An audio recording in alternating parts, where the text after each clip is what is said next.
Welcome back to Say a Spotlight. We're your hosts Jake and Matt. You know what time it is?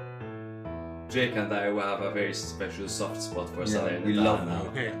This might be bad. But your group has really some characters in it, no? Ora naħseb. Hello and welcome back to yet another episode of Serie A Spotlight. We're your hosts Jake and Matt. and this is episode 216 where we'll be covering all the action of Matchday 32 in Serie A. And what happened in Matchday 32? One might ask. Well, Inter have once again extended their lead at the top of the table to 9 points after Napoli drew to Parma and Milan got absolutely destroyed by Udinese in their own stadium. Their victims, Como, are now down to 5th in their search for Champions League, with Roma looming just behind them after their thumping of Pisa, which included a Daniel Malin hat-trick. Of course, that means Juve are now in the Champions League spots after beating Atalanta, whose Europa League hopes have now taken a huge blow. In that huge relegation six-pointer that we've been beefing up for like the past 2 weeks between Cagliari and Cremonese, it was Cagliari who have come out victorious and have thus, extended their, I believe it's now 6 points that they are ahead of both Lecce and Cremonese, who are tied in 17th and 18th. Massive win considering they're running now because they have quite a few tough fixtures coming up now, Cagliari. Yes, sir. Yes, sir. And thankfully, Cagliari are one of the teams that are capable of causing an upset. You look at a team like Lecce, who have had a terrible run-in, but they haven't gotten a single point in that run-in. I do fancy Cagliari, like we saw a couple of seasons ago, the late victory against Atalanta. They have that in their locker, the 3-3 draw to Milan. But we had some good goals as well. Not many, but we had a few bangers. And what was our goal of the week, brother? So our goal of the week was Malinovski's thunderbolt against Sassuolo. That's his 6th goal of the season. His first one was actually in the reverse fixture against them. What a classic Ruslan goal. Yeah, and it's going to be a good episode when it starts off with Malinovski goal of the week, brother. Yeah. Because Malinovski, he's just, he's got a laser to him. And I was going to say this as part of my talking points for the Cagliari game, the Cagliari Cremonese game, but for the Genoa Sassuolo game, but I'm gonna say it now. I think you have Malinovski, who in the Serie A is top 2 long distance shooters in the league. Number 1 is Hakan Çalhanoğlu. Yeah. Number 2 is Ruslan Malinovski. If I'm wrong, correct me, but I don't think I'm wrong at all. Might even be the other way around. I wouldn't be surprised. Man, Malinovski's got a rocket. I mean, that's a trademark goal. It is a trademark goal. I mean, with both players, you can't give them an inch. They will punish you. Yeah. I want the right foot of Çalhanoğlu and I want the left foot of Ruslan Malinovski. Yes, that would be excellent. What fun! Unfortunately, Imagine rocking up to a 5-a-side with those 2 feet. Madonna. Unfortunately, I have the weaker foot of both of them. Of course, stay till the end for our patron segments. So we don't have a voice of the fans or patron corner this week. However, our prediction series continues, and guys, things are heating up. So there's 6 match days to go now, and we officially have had our first draw, and we're getting better. We're picking up on like the random victories that are going to take place. I don't know if it's a pattern we're catching on to. I think now it's a bit easier to predict towards the end of the season. Yes and no, bro. Like you look at the victories Lecce were getting towards the end of the season last season, you would have never guessed them. At the last stage, it's actually the most unpredictable. But we came 5-5 in this week, and there were some really good calls. The Torino Verona one was a good call. There was the Genoa to beat Sassuolo. That was a good call as well. Yeah. There were a few. There were a few nice ones. We got 5 each. Correct. Yes. Which is not bad. So together we got them all right. Yeah. Exactly. 2 minds. That's how we've always worked. All right. Before we get into anything, of course, guys, a huge shout out goes to our favorite people in the world. Benevobid. There was a joke somewhere there, but I couldn't think of one. The joke was everyone expected you to say our patrons.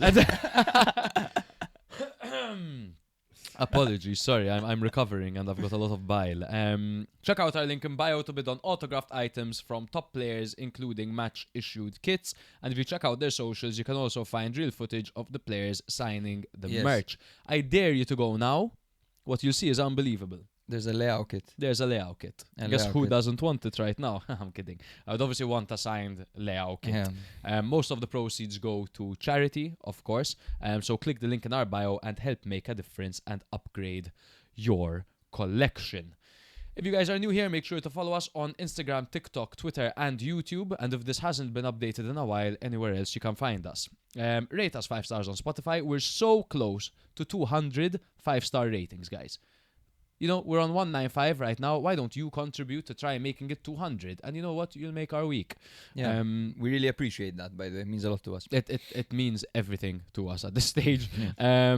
And of course, apart from that, it really helps us grow and keep bringing you weekly content. If you're not subscribed to us on YouTube, that helps us a hell of a lot as well. If you really, really, really love us and you're like, I'm bless these guys, become a patron. It's $3.99 a month, and you'll also be added to a group chat with 50 plus like-minded legends. Join our fantasy league and even win a free kit of your choice for winning the league. You'll also get a chance to feature on our Patron Corner segment throughout our episodes, where you can have your say live on our show. When we remember to bring when that back. we remember to bring that back. It's We also been a need to give an update on the fantasy league. But that comes at the end. Yes, that will be at the end. Rusty. But speaking of, I we had a hilarious interaction on the group chat this week, and we'll actually start off this episode by sharing this because Matthew got absolutely roasted. I got owned, man. I got owned, and I haven't said the word owned in so long because it's gone. But it came back just for what our patron Cesco did to me. So I was out drinking wine, and Malin had just scored a hat-trick. Now, for context, I have Malin on Fanta Calcio. I am only 8 points behind the leader, Alan, who also has Malin on Fanta Calcio. So I dropped him this. Oh God. Disaster. That's the... because I have YouTube open. Yeah. So this is what I sent Alan. And the second voice note you'll be listening to is patron Cesco's reply to me. Yeah. It's so annoying. I'd get gassed that I have a Malin hat trick. I'm like, holy fuck, I can close in on Alan now. I remember you have the same player. Astia, man. That was me. And now this is Cesco. Immediately after. A second after, bro. Yeah. I'd get gassed. Alan, let's get gassed. Alan, fuck you. You have Malin. Fuck you, Alan. I thought I skipped you. Alan. Let's just say you drink a bit of wine, your tongue gets a bit looser, and so does your wrist. Bro. A little bit zesty, that voice note. No way. But absolutely hilarious. I love how brutally he mocked you. Hilarious. I hate him, man. I hate him. What the fuck is he doing? It's my podcast. It's my group Yes, chat. and now it's my turn to get roasted. If you're watching on YouTube, you'll notice that I've lost my beard. It was an accident, and Nathan has pointed out that I look like Lord Farquaad. Farquaad, dude. Farquaad. Bald Farquaad is my name. Yeah, that's actually uncanny, bro. We've got the same chin. The same nose. It's true, but he's a striking guy. Look at Moscardelli right behind you. Hilarious, what a That's beard. Brilliant. Well done, Nate. Amazing. Before we continue as well, just some comments. Daniel, what a beautiful day. What a beautiful sport. I'm amazed you didn't want me on the show this week. We absolutely don't He's want you on the right, show he's right right. now. For context, he is an Inter fan. Tyson, enjoyed the episode. Lads, watching later. Promise the missus to rewatch Hunger Games. Ooh, nice. Enjoy Hunger Games. This is better.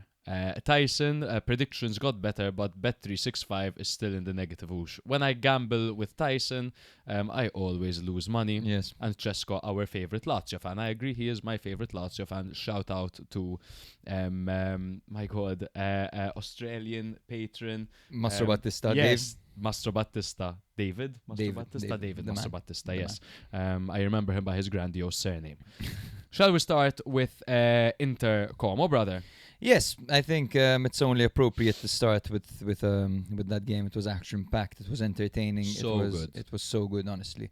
And this was the last hurdle for Inter, the last major hurdle. to their title charge, and they managed to win this one 4-3 away from home. It was Bute in goal for Como as they lined up in their 4-2-3-1 formation with Van der Bremt on the right and Valle on the left. Carlos and Kempf in the middle with Roberto and Perrone playing in a double pivot, Diao on the right, Baturina on the left with Nico Paz playing behind Duvikas. As for Inter, of course, it was a 3-5-2 formation with Sommer in goal, Bastoni, Acerbi and Akanji playing in a backline with Di Marco on the left, Dumfries on the right, Zielinski, Çalhanoğlu and Barella in the middle with Thuram and Esposito partnering up front. The Twin Towers. The Twin Towers, indeed. So, it actually started off and it was all Como from the get-go, and they managed to score 2 through Valle and Paz. Valle opened the scoring in the 36th minute when Sommer spilt a rebound into his path and he tapped it in, and then Paz scored in the 44th minute thanks to a lovely assist by Bute, very quick thinking. The second goalkeeper assist this week, right? Yes. Who was the other one? Remind me. The other one was Montepo. Montepo, yes. And then right after, just before halftime, Inter shifted momentum as Thuram managed to score from Barella's cross just before halftime, really giving Inter some hope and sending them back into the game, because going into halftime with a 1-0 deficit really isn't that bad, but going in at 2-0 obviously changes the mood a little bit.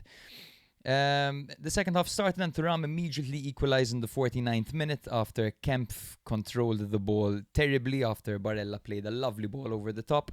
Bute was off his line, not the first time we saw this season, and Thuram managed to just dink it into the back of the net.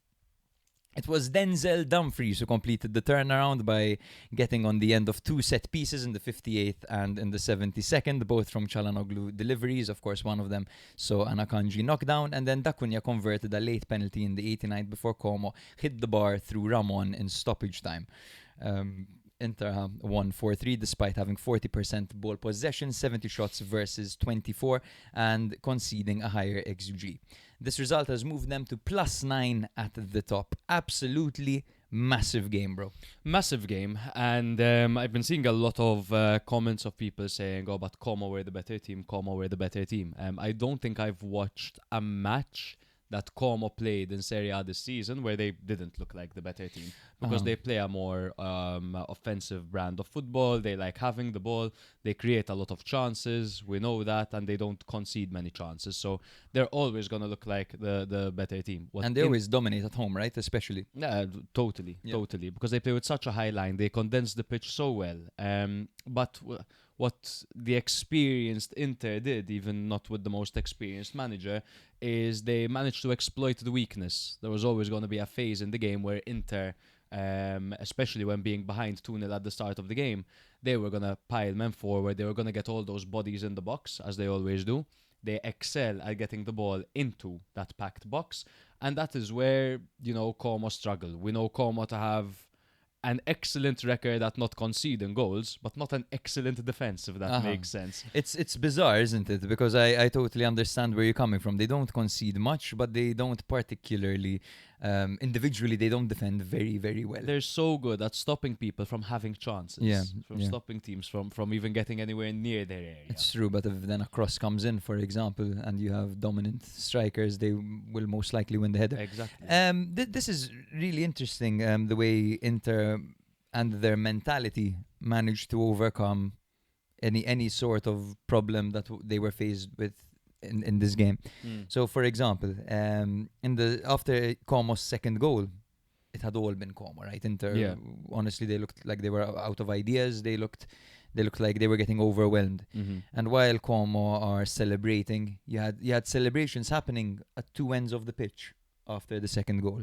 You had everyone celebrating with the goal scorer, and then you had like the whole bench celebrating with Bute because of the assist, right? Everyone, like, they were partying already. After that, Inter literally took advantage of the maybe complacency or the euphoria that Como were feeling, and they immediately hit them with a reality check. A Barella perfect cross, and Thuram with a striker's finish. How often can we say that? We haven't really been saying that at all. Normally Thuram operates in these like short bursts coming in, cutting in from the side, but he played like a proper striker this game. No, and he was great, and he is so back. and Barella is so back, Yeah. and Denzel Dumfries is so back. That's the second way they this hit them. new wave of like. Those are not the players that we have been praising for Inter this season. Who have we been praising? We've been praising Lautaro, we've been Di praising Marco. Hakan, we've been praising DeMarco, we've been praising Esposito.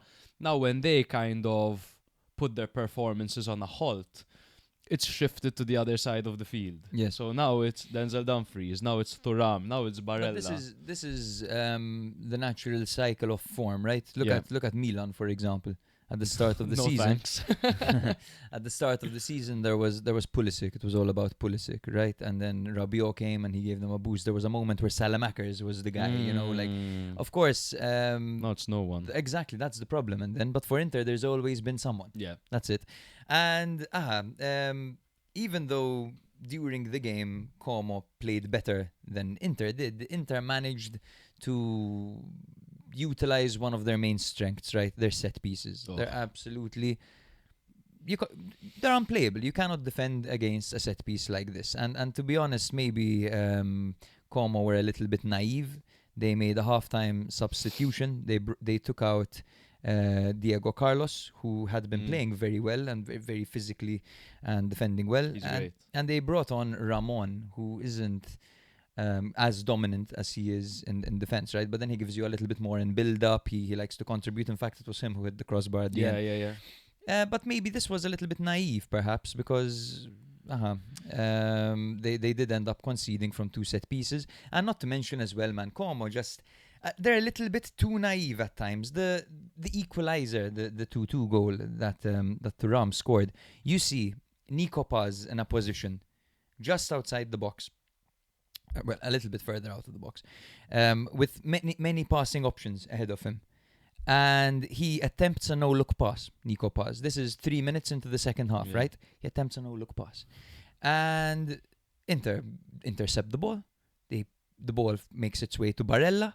Barella looks up at his intended target and dinks the perfect pass right between Thuram and the keeper, forcing the defender into a bad touch and the miscommunication. Bute obviously comes out. was already, because since Como had the ball, Bute was committed off his line already. He was almost out of the box. So he was in no man's land the second Barella played the pass. Exactly. And that, to me, is a little bit poetic, right? That you have what should have been a simpler pass from Paz, getting messed up with a no-look for no reason whatsoever 3 minutes into the second half. Then you have Barella straight to business, like looking up, spotting the run, playing the perfect pass, you know, without any bullshit. It's getting carried away. I think Como, for their ability and for their youth, they're quite mature in many ways individually. So seeing moments like that from the likes of Nico Paz, who is one of the real leaders of this team, he's the he's the greatest talent. Everyone looks up to him. That's not the example he wants to be setting, especially since he just had a bit of a drought. He came back and got a few goals back now and an assist here and there. And then he goes and attempts a no-look when you're beating the champions elect. Yeah, why are you showboating? You have a 1-0 lead, you know what I mean? You were 2-0 and you conceded a clumsy goal at the end of the half. Like, don't showboat, man. Be careful. Even more than that, man. I noticed that the games where Como don't win. So who did Como drop points to last week? Udinese, a very physical side. Yeah. What did Inter do when they wanted to get back into the game? They made it more physical. They packed the middle. They went more kind of like aggressive, not even man for man, just more. And they took more Bastoni out, who was getting absolutely destroyed by Paz. Yeah. Allegri's Milan, very, very physical midfield. Bologna, I think it was Matchday 2 of the season, because Como first game they beat Lazio. And then they lost to Bologna, if I'm not mistaken. And the same, Bologna made it physical against these guys. They played a lot more aggressive, and that's where Como tend to lose the game, because they're young, they're inexperienced, you know. You hurt me, kind of. That's what Inter really brought to the game in the second half. When you have young players and you go in and show them a bit of physicality, you can easily throw them off. Absolutely. I mean, there are quite a lot of talking points that I would like to bring up, bro. Particularly Denzel Dumfries, just from the get-go. Before his goals, he was already having a very good game. He was defending very physically and very. He had one last-ditch interception that was absolutely beautiful to deny. I think it was a Leao low cross coming in extremely dangerously, and he slid and blocked it. He had an all-action, very good display, and I think he's back to his best, man. He is back, and he's one of those players that when he's on the pitch, not only does he give you ability, but he gives you a bit of a boost because he's a leader. You know what I mean? Which, like we said, when Lautaro was out, they didn't have that. Then Lautaro came back last game, and we're like, they have their mentality back. Now, they didn't have Lautaro, and they had Dumfries. And Dumfries, I feel like he kind of takes on that role. He's a bit of a mentality monster. He is a mentality monster. And he is a machine, because when you see a player that had been out for as long as Dumfries has been out, and he comes in and just starts immediately from the get-go scoring from right back, bro. No, he's impressive, man. And what a shame it is for him and for Inter that he spent so much time sidelined this season. At least he's good for the World Cup, man. Should be. Yeah, he should be. He's so involved, and I wouldn't even describe Dumfries as a fantastic footballer. And we've said this before, right? As in, he has scored amazing goals, and I think it was last season where he really made goal scoring a big part of his game, man. and he even scored, I think, 9 goals, a highly technical bicycle kick at one point. It was mental. But what you mentioned is a very important point with Dumfries. He doesn't give up, man. He never gives up. His mentality is second to none. He is absolutely great, and just having someone with that size on the right flank gives you such an advantage, man. Especially when you have DeMarco on the other side, who's been off form, granted, but you can cross it to the far post. You've got two target men up front. You have Lautaro, who's great in the air, Pio Esposito, who's physical and big, and then you have fucking Denzel Dumfries running in behind them. That's crazy. No. And I mean, his 2 goals at the back post, that is exactly what Inter have been missing, and we've said it 100 times. Luis Enrique ain't running into the far post like that. No way. Exactly. Luis Enrique is afraid to pass the ball forward. Exactly. We have seen a bit of a difference in how these Inter players reacted after the World Cup qualification failure. You have Bastoni, who has been substituted for the second time in a row at halftime. He's been ass. He's been really bad. He's been poor. He's been really in his head. And I wouldn't be surprised if Inter cashed in on him. You have DiMarco, who's playing quite poorly. And for him, before Serie A was his playing field, he would get an assist or a goal every game, it felt. So he's dipped a little bit. Shooter he was. Esposito this was I think the worst game I've seen by Esposito. Just not involved whatsoever. Couldn't even control the ball, to be honest, most of the time it came to him. And then you have Barella, who has risen above it all and has found his old form. Impressive, no? How Barella's been playing, how he's managed to turn his season around. It feels like Barella now, since Italy got kicked out, knocked out, it feels like he's playing without pressure. Where it always felt like he had these weights on his feet. I'd say his knees look down. Because when he scored, for Inter, that goal he got 2 weeks ago, the whole team was around him, tapping his head. He was emotional. It could be, and many commenters have said this, that it could be something happening in his private life, man. Potentially, that's one thing that from sitting at the back of this desk and watching football, every weekend we'll never know. But that pass that he gave as well into no man's land between Bute and Thuram, it's just that fearless vision that he has, and that that kind of magic where he lets the ball run through his legs and he sends someone to fucking space. It's just when he's having fun, when that's when he plays the best. But I don't think he's been enjoying his football. But I don't know if it's something in his personal life or if that pressure of representing the Italian national team, not getting to the World Cup for the 3rd time in a row, must also be weighing. Now that it's over, I don't know, maybe It could be a relief, huh? It could be a I mean, bit- he scored. He doesn't have to worry about that anymore. Yeah. I mean, it would be traumatic to Mhm. go through But it. I'm glad he's back because but, he's a fucking joy to watch. He's one of when he's on, he's one of the best Yes. midfielders in the league, no doubt. 2 assists, lots of progressive passes, lovely interceptions. He was central to both the creation and the defensive phase of the game. Yeah. He was Can great. I Please. point out a few comments by Daniel? Please. Daniel says the match was like a skilled flyweight taking on a brutal heavyweight. They danced around us and landed a few nice shots, and then we took it off. Then we shook it off and absolutely pummeled them. Scudetto 21 loading, absolutely. And then he also said, quick side note: Gatti and Buongiorno get to play volleyball in the penalty area this week and nothing. Pass kicks Bonnie in the nuts on a follow through, penalty. Good old Marotta League, eh? Yeah. Yeah, the penalty was harsh. The penalty was extremely It harsh. was totally harsh. Thankfully, it didn't affect the outcome because I can't stand when the conversation is dominated by these controversial penalties. Yeah. But yes, the refereeing definitely needs to improve in Italy. And there is a new president election thing happening at the moment. I haven't really read much into it because once someone is elected, then I will look into Exactly. it. You know what I mean? I don't care until it changes. Yeah. You know? They follow Exactly. it. It's We like, already have an election. This person is a candidate. Uh-huh. We already we'll have an see. election coming up in Malta, and then, Jesus, I'm gonna COVID quarantine myself during that. Yeah, terrible. Or I can go out, get drunk, and really enjoy it. The newspapers in Italy are describing this game as Inter having 9 fingers on the Scudetto now. Jeez, Yeah, I 9 don't points know where I clear, thought that was 9 going. fingers. 9 fingers in the Scudetto. Yeah, it's true, right? I mean, they would have to lose more than they have lost this season to actually. No, and lose it is, so. bro. Like it is an Inter that the core of their team hasn't changed for a while. You know, it's the Cialanoglu's, the Barellas, the DeMarcos, the Lautaros, the Dumfries, the Bastoni, Acerbis, the yeah. Bastonis.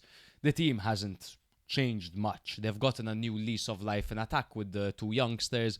They've brought in Sucic, they've brought in someone like Akanji for that more like it's an Acerbi-esque kind of signing over there. Kivu is the biggest change. Mhm. But when you have that level of continuity and you have maybe a manager that, all right, he has his style and it's clear that he's, changed things up, playing with a much higher line than Limone used to play with.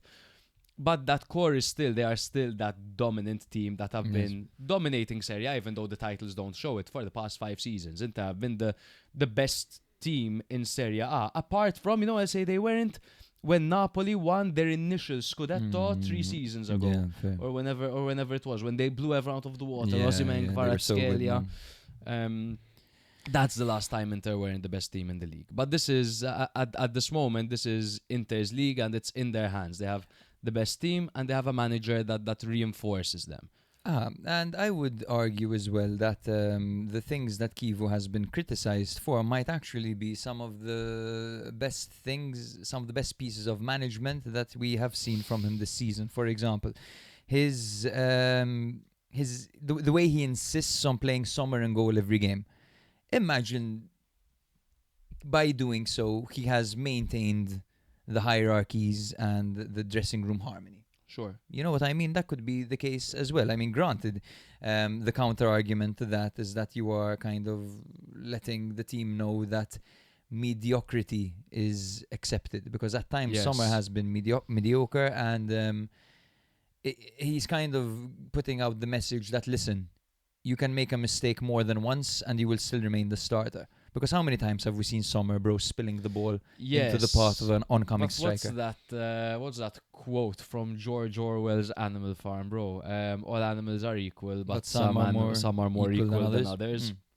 Sommer is one of the seniors, One of the pigs. this team. He's one of the pigs, He's Snowball. What was his name? Snowball. Sommer is Snowball. No, and when you have and I don't know what he's like in the dressing room. He's probably a bit of a leader and whatever. I would assume so. You know how it is on FM. I sold Devante Cole, bro. I sold Here we Devante go. Cole for Port Vale, and everyone hated me for a good 3 months, man. are like battling course. relegation to League Two. He's maintained the harmony, and even, for example, everyone criticizing the high line because he played a high line against Como, consisting of Bastoni, Acerbi, and Akanji. To be honest, apart from the goals, which granted one of them was directly caused from Inter playing too much of a high line, I don't think they consisted too many clear-cut chances against Como, and I think they defended quite well, to be honest. You condense the pitch with their high line. They fought fire with fire over here. So you know that's what Como want to do, and that's what Inter did to Como. And his halftime substitution of Carlos Augusto, bringing him on for Bastoni, was a very good. It was a smart was a very one. good move as well. Bastoni is struggling right now. Brother, shall we move on? Yes, we can. Let me just see if there is anything in my notes. I think we're good. No, We mentioned more than we should have. Yeah.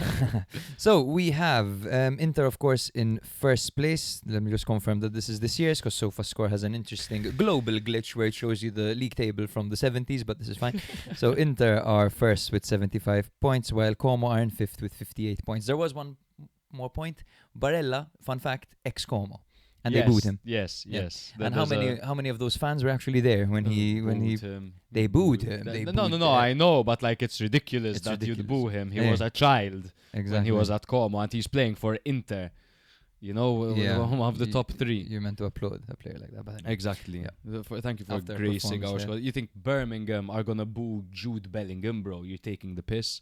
They should reserve his shirt number. You know, the guy won multiple Scudetti. Anyway, Milan 0, Udinese 3, bro. Absolutely crazy.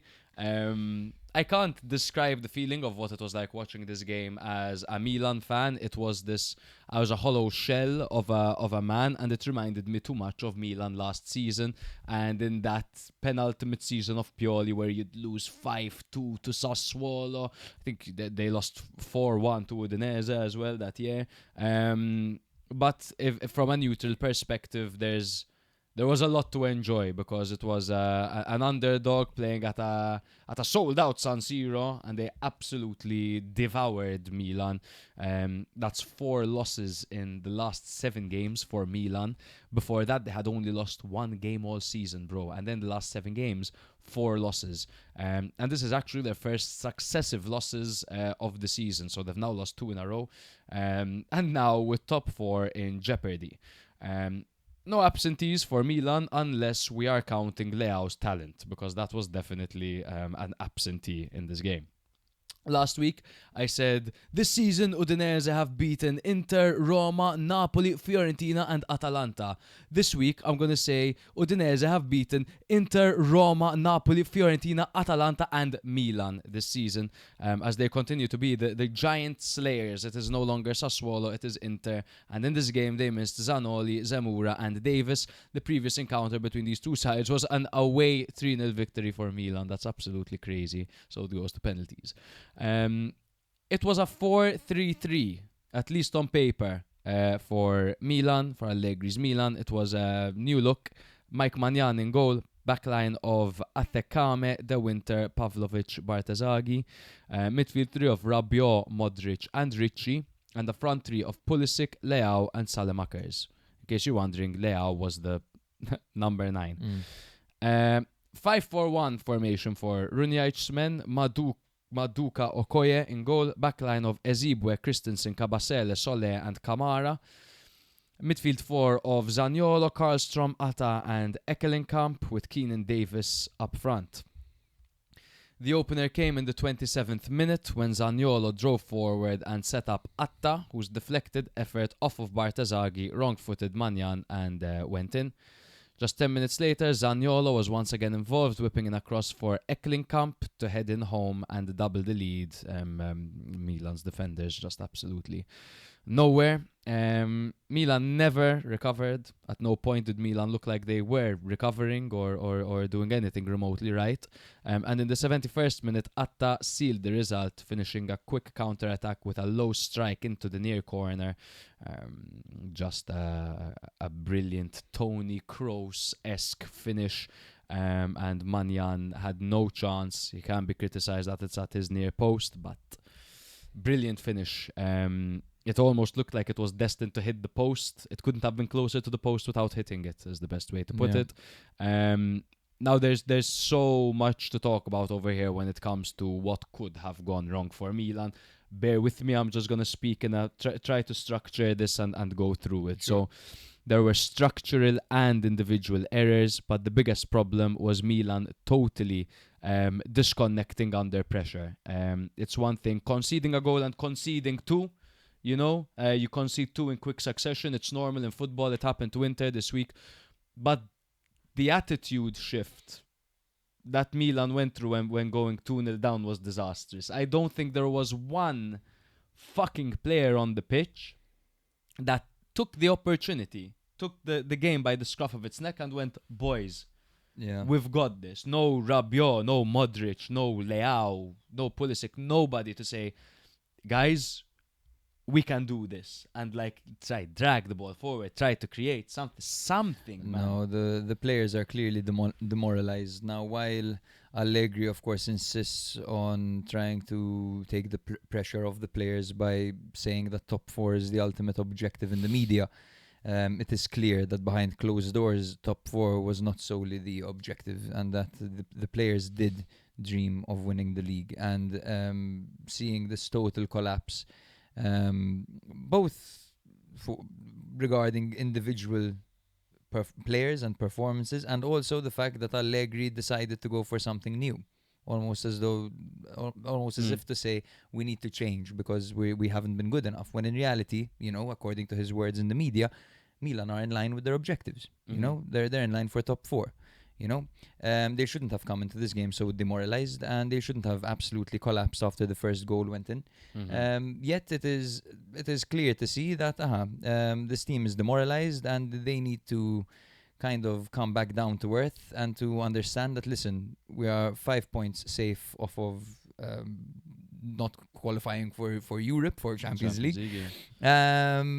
This is our objective, and we need to put our heads down and work and make sure we get it before we ruin all the work of an entire season. And it's Allegri changing the system already put a lot of pressure on the players. The players going out there and performing like that, with Rabiot looking so disinterested, more interested in a physical duel he was having with someone. With Davis. With Davis. He just spent the entire time shoulder barging Davis. That's it. That was his game. The fans putting even more pressure by booing Leao, and apparently there were also fans who booed Leao when his name was called at the start, like before on the prompt or whatever. These are all talking points that I have, and I'd like to kind of get to them. Question number one, was it really a 4-3-3 for Milan? What the hell was that? So it was a 4-3-3. It was a very weird looking 4-3-3 because at the end of the day, Leao and Pulisic were playing off the same flank. But in defense, Milan were defending with two centre backs, and there was it feels like one centre back was removed, but the game plan didn't actually change, because you see Pavlovic, for example, still going forward and marauding forward, leaving the Winter on his own, and you can't do that when you're part of a back two. Exactly. So I think it was technically a 4-3-3 on the pitch. However, in the offensive phase, there still wasn't a number 9 man, and that completely defeats the purpose. And not only that, there wasn't a number 9. So you're right to say Pulisic and Leao were occupying the same area, and they both kind of want to do the same thing. They want to get the ball from out wide and bring it into the box. That is what they both excel at, and it was almost like they're both crashing into each other on that side. And then on the other side, what did you have?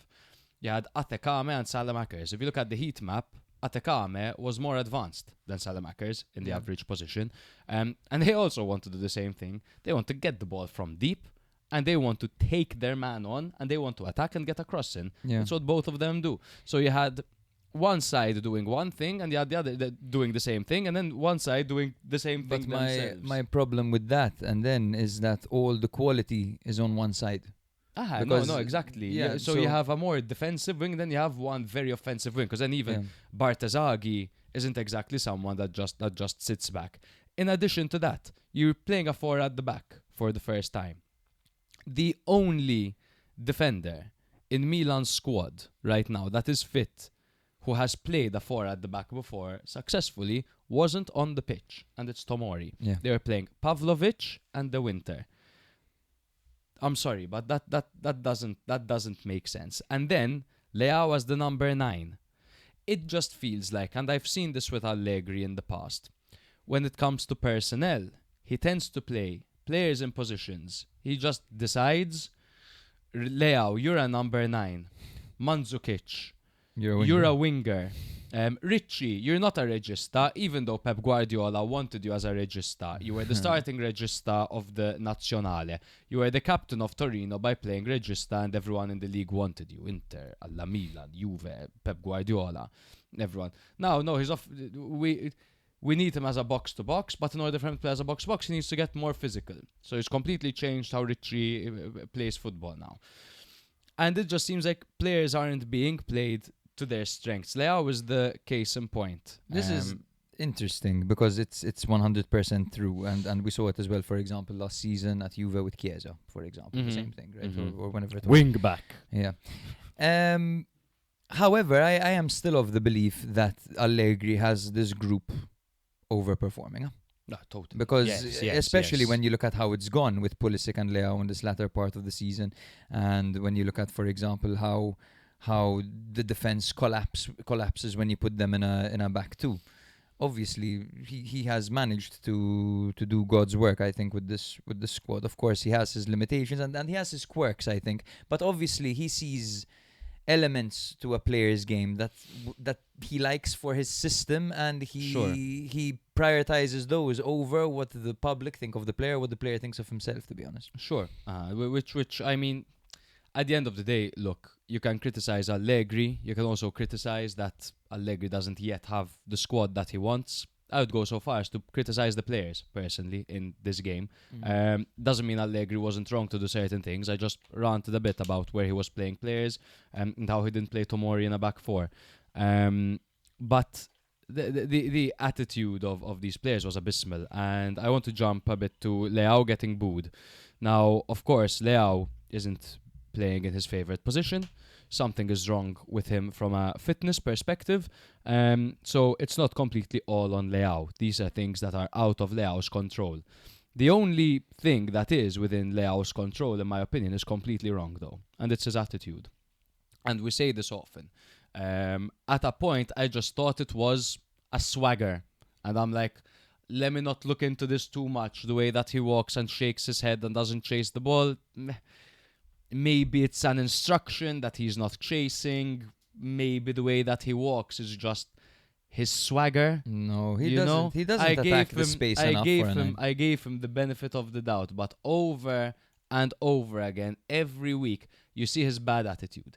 You see his lack of concentration, and you see his lack of ability when he's not at 100% fitness and he's bombing down the left flank and they're playing a high line, because that's when Leao is world class. But this game, even number 10 goes up. Udinese are subbing out Zaniolo. He sees the number 10. He's like, it's obviously me because I've been playing shit. And he starts taking his shin guards off and walking off the pitch. Brother, focus. It's not you, bro. It's not it. Like, head in the fucking game, man.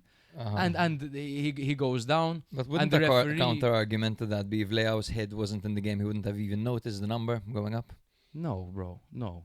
He needs to be locked in. That needs to be his. No, like it's ridiculous. Everyone should notice that obviously there's a substitution going on. If you mistake, you're the one substituting. There's another player going off. The number doesn't match the number of anyone that is replacing you. I think it was the number 24 or something. Oh no, it doesn't. He's disconnected. He's completely and totally and it's more like the fact that he was doing everything so slowly while looking away and his body language, man, definitely doesn't do him any favors. I mean, it's fine to have dips in form, but when you carry yourself in such a way, you're inviting criticism. And Leao is, the papers call him a sensitive player, you know what I mean? A player who's extremely affected by boos and by criticism, who often replies on social media and puts these things out. So you might want to do yourself a favor and carry yourself with a little bit more urgency when your team is getting absolutely roasted. And if you're getting if foul is called against you, you don't clap to the referee because everyone knows that that's an obvious yellow card. And you know, you and don't the do thing that. is, there's another thing. He was clapping at the referee. The referee didn't see him, and he kept clapping until the ref sees Saw him. him, yeah, Like it's just a shit attitude. It reminds me of that stubborn kid when I was playing under 12s at Melita, bro. Yeah. You know what I mean? That just a guy that sulks too much, a guy with a bad attitude, and this isn't what Milan stands for. And he's booed, and I think it's always wrong to boo one of your own. But you know what, man? Yeah. I think you shouldn't fucking ask for it first and foremost, because it's one thing like Barella, he's having a tough time. You know what I mean? But he's chasing every ball down. He's trying his best. I mean, Leao flails doesn't his give arms me as that, well, bro. Barella, but anyway. Bro, I think that of course his attitude doesn't help whatsoever, but the fact that he does not make remotely anywhere near enough runs for a number 9. No. If you are a number 9 that relies on your pace and your pace, quite frankly, right, to run in behind, you need to be making more runs than that. And you need to be chasing the ball more. And when those balls fucking finally make their way to you and you connect with them, try to get them on target. Don't clear them off the line. How didn't I mention that, bro? A cross comes in, the easiest Twice. finish in the world, and he tries to hit it forward and goes It behind goes backwards. And another one, a cross came in, he headed the ball and bounced out of the box. So no, this is a joke. What's he doing in the last box week- as the 9? There's Santiago Jimenez who's in full fitness. You bought full Krug. Just play full Krug. You need Well, a bro, number even 9. Gabbia there would do better. I'm gonna be honest. Fucking even Mike Manyan there would do better. I'm not even taking the piss, bro. And last week, because we forgot this.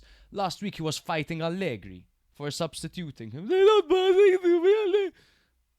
Come on, man. It's just a bad attitude. And he's a Milan legend.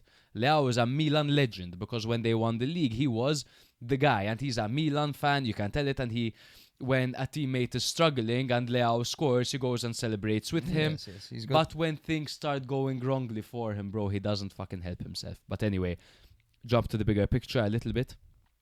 Milan are now suddenly, as you tell from the artwork of this episode, now top 4 is in jeopardy for Milan because Juve are 3 points behind Milan. Correct me if I'm wrong. Juve are 3 points behind Milan, and They are. Como are 5 points behind Milan. Now with 6 games to go, Milan should have it in the bag. No, in 2 games time, Milan play Juve. I can tell you from now, Milan are not gonna win that game. And once Milan don't win that game, they're in 4th or tied 4th / tied 3rd, whatever, with Como 2 points behind them with 4 games to go.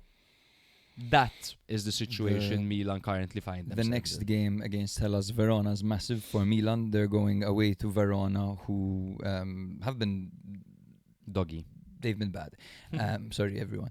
But this is the opportunity for Milan to bounce back and to get some confidence. It's not going to be easy whatsoever. These guys are still fighting for their lives technically, but this is the game for them to bounce back and to get some confidence ahead of the Juve game. I wouldn't confidently say that Milan are not going to win the Juve game, because if they actually do change, if they do alter their mentality and say, okay, we need to fight for this top 4, and they find the spirit that has worked for the vast majority of the season, then in reality, man, Milan go into that game as the favorites because they have been so good in But these form-wise, games. like when you look at Milan losing 4 of their last 7 versus Juve haven't lost in 6 matches, I don't think Milan would be considered favorites. Can I also make one point? Because I Yes. thought that this was quite a poetic game. You have Milan moving away from a 3 at the back system that had them as Scudetto contenders for quite a while, quite late into the season. Okay, Scudetto contenders, and they were there. You know, they weren't mathematically out. They abandoned that to go for a 4-3-3 because of perhaps pressure from the media. I think that would play a massive part. Pressure from the media. Allegri, every And press Allegri, conference though. was asked about the 4-3-3 in every press conference, Sure. whatever. And eventually, he moving away from the fundamentals of his system that have worked so well up to this point. They faced a team that plays that exact system and plays it so well, and has also found success in that system. Of course, Udinese play a 3 at the back, and they have been playing a 3 at the back for ever since I can remember. they tried to be proactive. They tried to take the game to Udinese. Udinese absorbed and they hit them on the break Yep. in the exact same way Milan have done for the majority of the season. It was Totally. so poetic that they went against what has worked for them so long, only to hit a wall that was themselves 2 weeks ago. Absolutely, man. Absolutely. You hit the nail on the head. It was the Allegri blueprint that worked against them. Let's jump to Udinese a little bit, in fact. I mean, they just won their duels in this game. It seemed like every time they dispossessed Milan that they had an opportunity to go for the victory. To go for the goal. And just they stretched Milan. So as in, when they were attacking, and it's typically Zaniolo running through the middle, it didn't look like Milan were playing a midfield three with the way Zaniolo was just ripping through the middle, because Rabiot, for his big size and physicality and whatever, he does not put in a shift defensively. It depends on how motivated he is, but I rarely see him. when he winning the ball first back. arrived, those few games when he first arrived at Milan, he would duel, man. He would duel in the middle. Duels, yes. Yes. Duels, yes. But like man to track man, back- duels, track tracking back and- back, okay, whatever. fair. He's not very involved in Yeah, that yeah. phase. He's actually quite involved in the transition phase, and then Yes. on the contrary. But you see, the wings were so exposed. I don't know if it was an instruction by Allegri. Hey, since we're playing a 2 centre-back system instead of a 3 centre-back system, Bartazaghi, come in closer to the centre-backs when you're defending. But as a result, Atta completely unmarked over there on the right-hand side. And What a player. they just put away their chances, Udinese. I mean, and they could have had way more. They hit the post. With I forgot who it was, but Mike saved it onto the post. They had a number of opportunities. They absolutely killed Milan, and they've become the giant slayers of the season. And also, obviously, Maduka Okoye produced one of the saves of the season On from Salamaker's, Salamaker's half volley from outside the box, man. Yeah. They played wonderfully, man. And I thought that Zaniolo was at the top of his game. Totally. Um, Yours is against Milan, because Milan had refused to sign him once when he was available in January from Roma, and I think since then he's just and he's currently linked to Milan as well. Davis demonstrated exactly what Milan don't have. A exactly. hold-up striker who's strong and can just, lead the line. Eklenkamp was brilliant as well, and they were just so physical and hard to play against, man. And Ricci, you barely noticed Ricci spent the whole game hiding. It feels, and like you said, the lack of defensive contribution from the midfield made it really easy for Udinese to progress. Comment from Daniel, and we'll move on. Do you stick with Allegri ball if you finish 5th? It's one thing falling asleep when you wake up to a 1-0 win, but what happens when Allegri's luck runs out? An exact replica of his last year at Juve. Yes, with Juve, I believe for a while he was on 1 loss 3 seasons ago, and then in January, February, after he got thumped by Inter, that gap started to increase. Do I stick with? Yes, I do stick to Allegri ball at least for 2-3 seasons, because of the transition the club is currently going through. Remove Allegri's system and you get what we had last season. I hope not. No, I would keep him as well. The system, and I said this at the start when Milan just appointed Allegri, it's going to be great when Milan are winning. The second Milan go through a slightly negative spell and they're not even playing nice football, then it's going to look even shittier than it is. So, Milan were playing like shit or unattractive football and winning games. And now they're playing shit, unattractive football and they're losing games. The difference is the result. We're not seeing a huge dip. We saw a dip in the attitude of the players, but it's not like Milan stopped performing. So I stick with Allegri. I trust in Allegri, and I give Allegri more players that he wants to perfect his system, because he needs a striker, he needs a defender, and he probably needs a wing back, for example. I think the question is, does Allegri want to stick with Milan? Because there was a comment that a report that said that Allegri was told there was no budget for the January market, and then out of nowhere, a 30 million euro bid for Mateta came out of nowhere. So there are these hints of a bit of a rift. Today in the media there was something that he stopped Zlatan from entering the dressing room or something. Just a bunch of stuff. I'm sure that Milan and this ownership are making it a little bit difficult for Allegri to work in harmony. To be honest. And I see it happening, bro. Remember the Allegri random Allegri back season? I really see that happening for the narrative. Milan in third on 63 points, while Udinese are in 10th on 43, now getting really close to Lazio, who are a point ahead of them. So Napoli managed to beat Milan last week to keep their Scudetto defense alive, and they were motivated and they were celebrating, and Conte went into the media saying we have a responsibility to defend the Scudetto. Whatever, they headed over to Parma full of determination and motivation to really take Inter to the end of the season and challenge them till the end, only for Buongiorno and Juan Jesus to kiss in the first minute while El Fege headed the ball behind them for Strefezza to finish and then create virtually nothing for the rest of the game. And it's Parma 1, Napoli 1. You can't get caught kissing like that. You can't so get early caught. on the game. 30 seconds in, you're kissing. Yeah, what are you doing? So it was a 3-5-2 formation, for Parma, with Suzuki in goal, Cercati, Troilo and Valenti as the violent back three, with Del Prato on the right, Valerio on the left, Bernabe, Nicolucci, Caviglia and Keita in the middle, with Nesta, Alfege and Strefezza partnering up front. For Napoli, it was Milinkovic-Savic in goal in their 3-4-2-1 formation, with Oliveira, Buongiorno and Juan Jesus at the back, Politano on the right, Spinazzola on the left, with Lobotka and Anguissa as a double pivot, De Bruyne and McTominay playing behind Højlund. Joan Jesus. Now, yes, it took 33 seconds for that goal to take place. It was exactly Strefezza who finished a transition initiated by Suzuki's long ball to Elfege's flick on.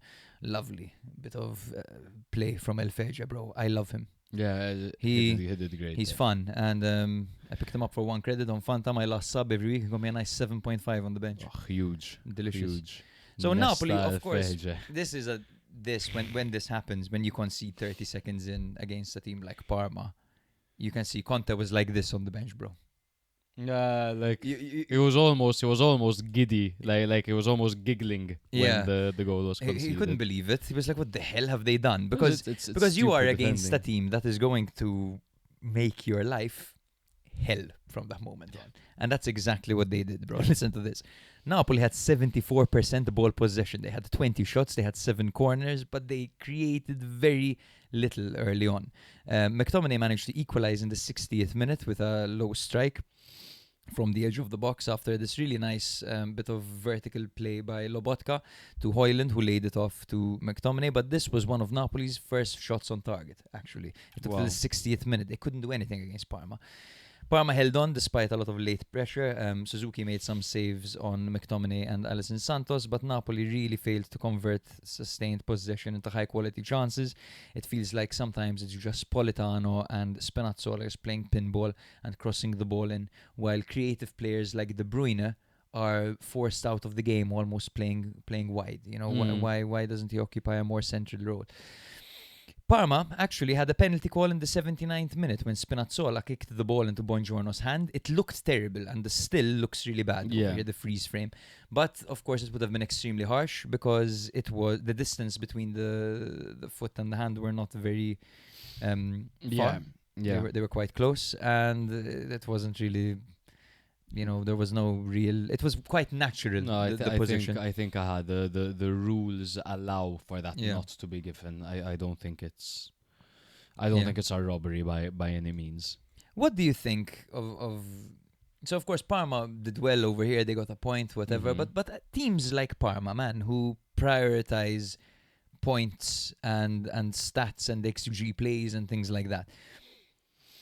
What do you think their sporting vision would be in the long run? Because it's not like they're creating players with lots of value. I mean, defenders would be, to be honest, their biggest source of value creating. But what's their ambition in the long run, a team like Parma? I think a team like Parma wants to cement its place as being a Serie A team first and foremost. They're one of the more, not historic, but... They're historic, I mean, for the 90s, if you're talking history, and then there's Torino, Genoa, who have a much richer history than than Parma. But Parma, had this surgence in the 90s, and I think it's something that they want to do. They want to be a Serie A team. They were initially considered one of the Seven Sisters. It was Parma instead of Atalanta in that sense. I think that would be it. When it comes to, generating talent or whatever, you're right. I don't see many huge emerging homegrown talents, they'd rather go for the likes of the Ondrekas, the Almqvists, the Oristanios. Those are the kind of players, the Strefetzas. Of course, you see, something smells really good, bro. You see the likes of... Is it his monster? No, I think Sarah's cooking. Oh. You see the likes of Valeri, Circati, Valenti, Del Prato. You see these guys that have been around for a while, and they could tattoo Parma across their chest in that sense. This is their first season back, right, in Serie A? No, this is their second season back. Second season back, yeah. yes. Last season, they had brought in Kivu later on, remember? They were in a relegation. Yes. I think it might even be their third season, though. Okay. It might even be their third. So they so I guess establishing themselves second. would be the priority, right? Yeah. However, you look at teams like, I don't know, Sassuolo's model is very interesting, because Sassuolo, with their brand of football, they can easily sell players for a great price. You know what I mean? Parma might be able to do that, I guess, with the defensive players, because these three guys they have at the back are very, very good, man. That Troilo guy is just a classic traditional centre back, no bullshit, Argentine centre back. Yes, dude. he is an animal. Centre-back. He's a nightmare to play. And Højlund was having a really tough game against these guys. And in fact, I found that to be Parma's. Not to mention Pellegrino could get them a good 35 million. That's a good point. Yes.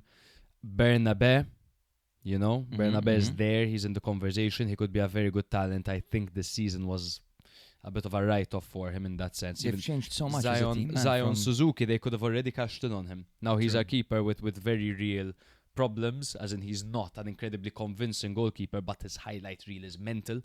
So they could make some good money from him as well. Some United would like him. Yeah. But I think Parma's game plan over here was take Højlund out of the game as much as possible.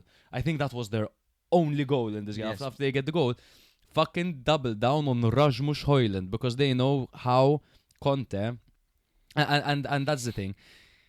You cut that Cuesta- channel, man. There isn't much Cuesta left. prepares for the manager. He always Yeah. does. He knows that reference point up front is how Conte operates. He knows that there isn't much talent out wide for Napoli, with Neres injured, with Vergara out, and with Alisson Santos being used as an impact sub at this point. So just double down in the middle, double down on Højlund, and it brought them a fair bit of success in this game.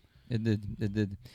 Sometimes I feel like Napoli's play is a little bit uninventive, especially like you get to see that lovely bit of play that they did when they actually managed to squeeze a ball through to Højlund. It worked remarkably. It was pinball football. It was really nice. Yeah. But other than that, man, like I said earlier, it just feels like we are watching Politano and Spinazzola spam crosses all game. Yeah. Which shouldn't be the case when you have players like De Bruyne on the pitch, you know what I mean?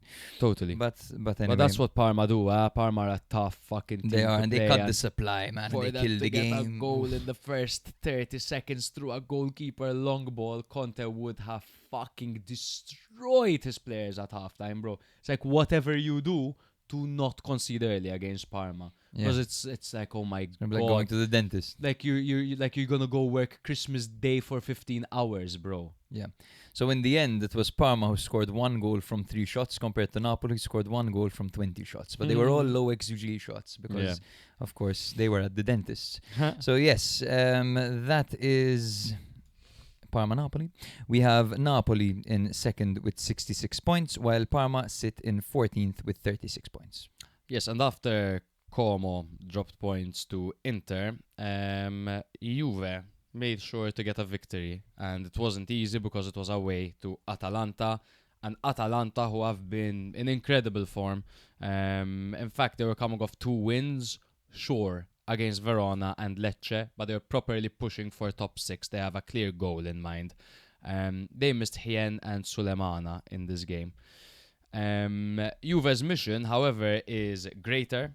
They want to get top 4, And getting top 4 is important for them because it saves their ownership.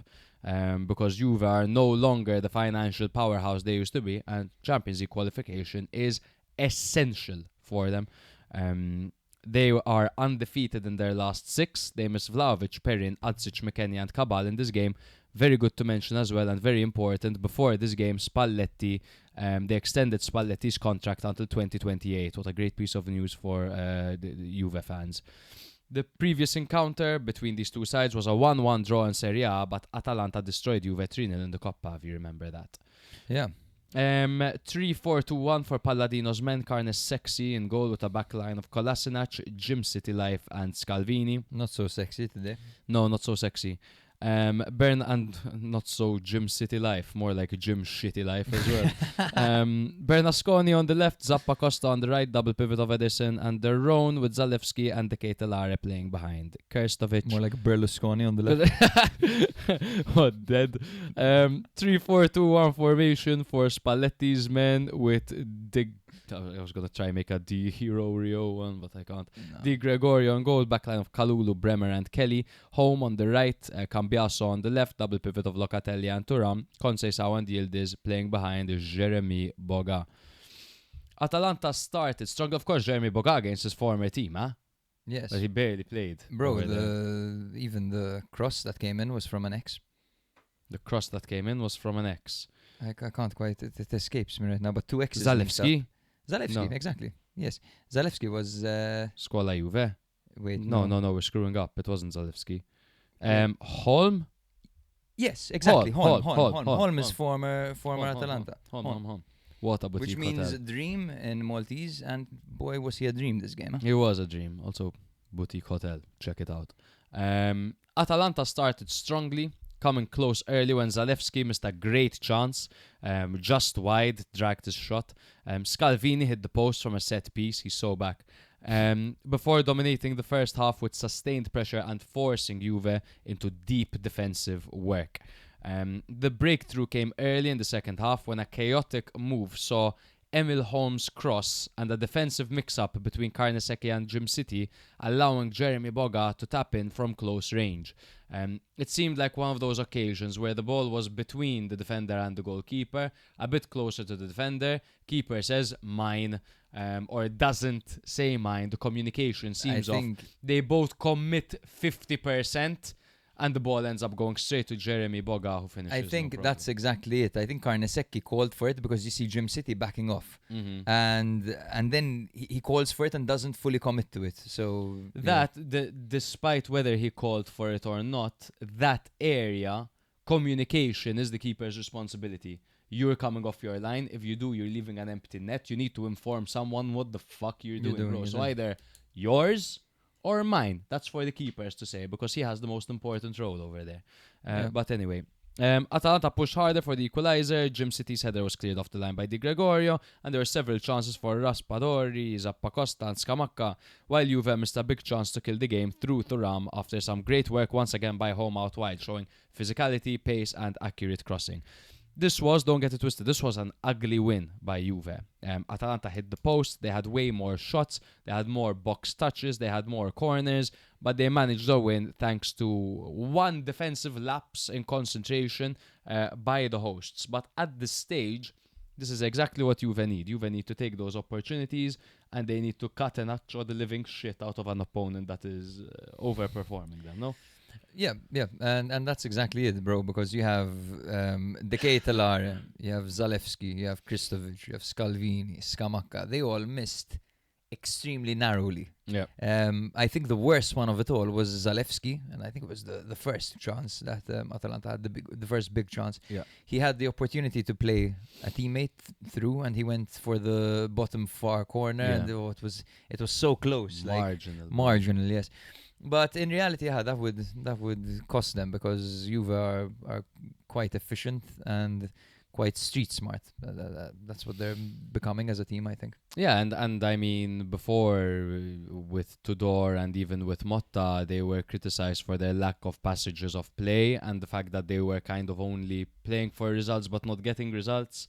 With Spalletti, you can get both. When He gets that offensive kind of flow going. There are few better offensive managers in the league than Spalletti. Look at what he did with the right players Napoli, at Napoli, and look what he had done with Roma as well. Yeah.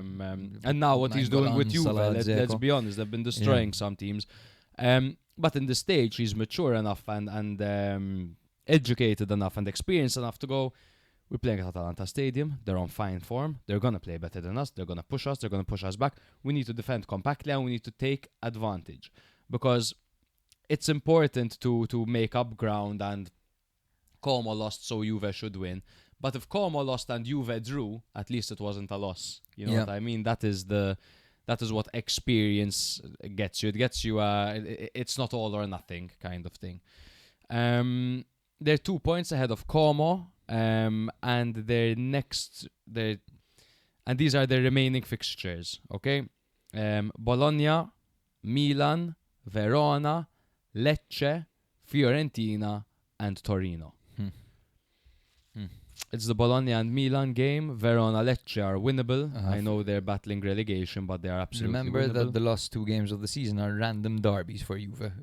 Fiorentina and Torino. Fiorentina and Torino. Fiorentina absolutely loathe them, and they will definitely try their The very Baggio best to derby. disrupt them. Granted that they'll probably be safe by then mathematically. And then you have, of course, the Derby della Mole, which D'Aversa will be looking at and licking his lips, judging by how well Torino have been playing as of late. Yeah. But yes, bro, this was a very street smart performance by Juve, and I was particularly impressed with Conceição in the moment where the goal was created, and the action before and the action of the goal. He was problematic. Very Conceição in this problematic. game. He's very direct. We know what he's like, and he was on this game, and Chiara called him cute, my girlfriend. So congratulations, Conceição. She also called your dad cute, by the way. So for the streets. Listener, Huh? the listener's dad. Yes, listeners that. Can I also highlight Lloyd Kelly? No, I thought he had a good game. In place for Bremer, of course, big shoes to fill, and he won 5 aerial duels along with 4 tackles. Very good performance, and of course Emil Holm as well. For his first start as a Juve player, and he was excellent, so physical.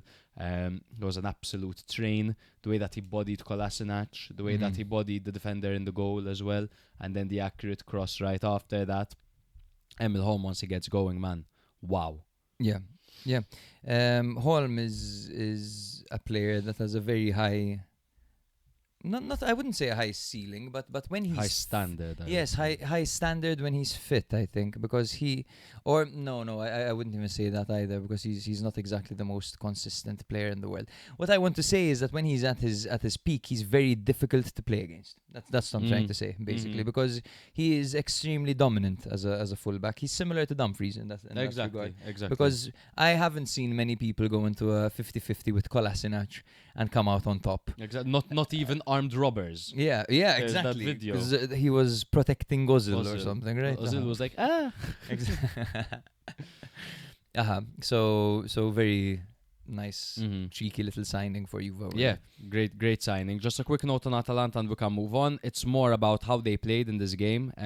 They dominated, especially in the first half. They were using their wide play really well, and they were finding pockets between the lines through the Ketelare and Ederson to consistently pin Juve back. They created early chances with obviously Zalewski and then Scalvini hitting the post, and Krstovic as well. But their wing play with Zappacosta and Bernasconi really stretched Juve constantly, generating sustained pressure and allowing those pockets to be formed in the middle, which, as I said, the Ketelare and Ederson were exposing very well. Good game by Atalanta. They were well set up for it. A bit more luck and maybe it would have been a different story. When it comes to the standings, Atalanta find themselves in 7th. They are now starting to peel away a bit from the Europa League spot. Of course, Como are 6 points ahead of them. No. Como are 7 points. No, sorry. 5 points, bro. 5 points ahead of them. Roma are 4 points ahead of them. Whilst Juve find themselves in 4th place, 2 points ahead of Como. Yes, Jeez. and someone tells Zappacosta that was never a penalty at the end on Gatti. because he was freaking out. Yes.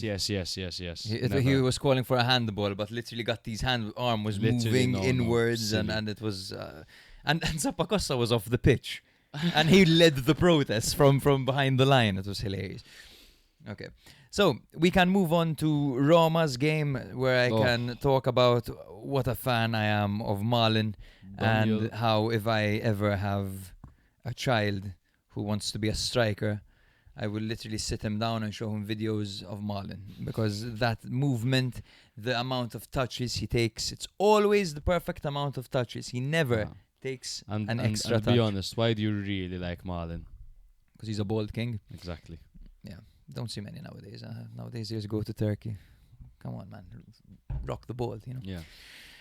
Zvilar was in goal for Roma as they lined up in a 3-4-2-1 formation with Gilardi, Indica and Hermoso at the back. Celik was on the right with Rensch on the left. Cristante and Pizzilli in the double pivot with Sole and Pellegrini playing behind Malin. Schemper was in goal for Pisa in their 3-4-2-1 formation. Cannesselli, Caracciolo and Calabresi formed the CCC at the back, with Angori on the left, Toure on the right, Heuchult and Abusher in the middle, with Leris and Tramoni playing behind Moreo. So, bear with me. While you swipe to the moon. While I swipe to the moon. So yes, Roma really controlled this game. They won 3-0. They didn't really concede much at all. Malin scored all 3 goals from just 3 shots. Extremely efficient, and he has actually, despite joining in January, he's the 3rd top scorer in Italian football right now. My in the league. God, bro. Yeah, so the standard has been so poor. Madonna. He opened the scoring in the 3rd minute with a direct... what are we going to call it? A carry, I guess. The Americans would call it a carry. Yeah, I don't guess. like that. To be honest, it doesn't sound natural. But yes, a direct carry and finish under the bar. He took, I think it was a total of 4 touches before he shot, including one of them to take the ball down with his head. Just the perfect amount of touches necessary. He doubled in the 43rd minute after some nice, intricate passing, which eventually saw Rensch playing a ball to him. And then he completed the hat-trick in the 52nd minute from a Sule pass in behind, where he let the ball run a little bit and then shot with his left foot. Roma had 59% ball possession, but only 8 shots actually, outperforming Pisa in every aspect. In efficiency, because Pisa actually had 9 shots compared to Roma's 8. Pellegrini hit the bar from a free kick before halftime, and Zvilar made 5 saves to secure the clean sheet. But Pisa at this point, bro, it's just a terrible amount of quality. The quality is so bad. At Pisa, man, I feel like I don't know what they were doing when they changed manager. We've spoken about that before. It doesn't feel like they got better at all, and now I'm seeing that it's actually the case that they've gotten worse. Much worse. Of course, we've been saying this from the start. This team, if you look at the individuals, they are not built for Serie A. And you can tell just by the performances, man. The individual errors. Like at a point when Calabresi, I don't know if it was Calabresi or Carnestrelli, who lost the ball to Malin in the first goal. The first I think goal, Calabresi. that was him. Not him? Was it not on that side? Yes, actually, yes. Calabresi, right. I think. Calabresi, yeah. One of but the C's. once Malin took the ball from him, you're like, this guy is never. And no one on Pisa's team is catching Malin. No, and it was chance. like you were watching people from a different planet playing when you saw Malin attacking that back 3. Yeah, no one in this team can stop him. There isn't, it's just a lack of solid players in this team. And there were so many times under Gilardino where you could get a glimpse of what this team is capable of. Many a draw, a lot of organization. But they never hit that fucking level. And over the past 5 years, this is one of the worst Serie A teams I have seen. Just they leave so much to be desired. I'm not saying from a points perspective. I know the Beneventos. I know all those Salernitana. That one season where goddamn from a quality point of view. Like. From watching that, I'm just like, give me something, dude. Yeah, absolutely nothing. Like I'm just waiting for Moreo or Tramoni to do something, but I think it's not enough for this level. Like go back to Serie B and then stay there. Yeah, fair. I thought that there were quite a few standout performers for Roma in this game. Cristante played particularly well, 105 touches, 11 duels, 113 defensive actions. He played very, very well. Gilardi as well continues to impress at the back with his vintage hairstyle. I think it was the best centre back of the lot, because there was one moment where Indica pressed a little bit too aggressively and Hojkuld found himself running in 1v1. And you say to yourself, oh my god, Pisa are going to actually do something over here, and he passes straight to the keeper. But yeah. Anyone else? Yes, and Rensch actually had a decent game, and to be honest, I've been waiting for these wing backs to show us a little bit more, because Gasperini tends to excel when it comes to the utilization of wing backs. So it was nice to see him actually so involved. He played well, man. I liked Pellegrini in this game. He had a few moments where we saw the old Pellegrini. I think he hit the post from a free kick. Yes, he had just a few kick. nice moments from him, which is good to see. Yes, despite the underlying statistics that demonstrated that this game was quite even, of course it was a very comfortable victory for Roma, and they just had much more quality than Pisa. Totally. Yeah, and in reality, I think we can move on. Of course, Roma keep You don't want to suck off Malin a little bit more? I could suck off Malin a little bit more. You could always suck off Malin. How old is Malin? How old is Malin? God, I hope he is of age after those comments. 27. 27. Jeez, man. We're talking about a player who could potentially have, if he carries on at this rate, a big move coming up. I told you when we're watching the highlights, I'm like, I wouldn't be surprised if he gets snapped up immediately, doesn't even spend a full season at Roma and gets snapped up in the summer. But this is a player you try to keep by all means, man. Absolutely. He's a player you could build around, because he's got everything, bro. Everything a striker needs, Daniel Malin has. Absolutely.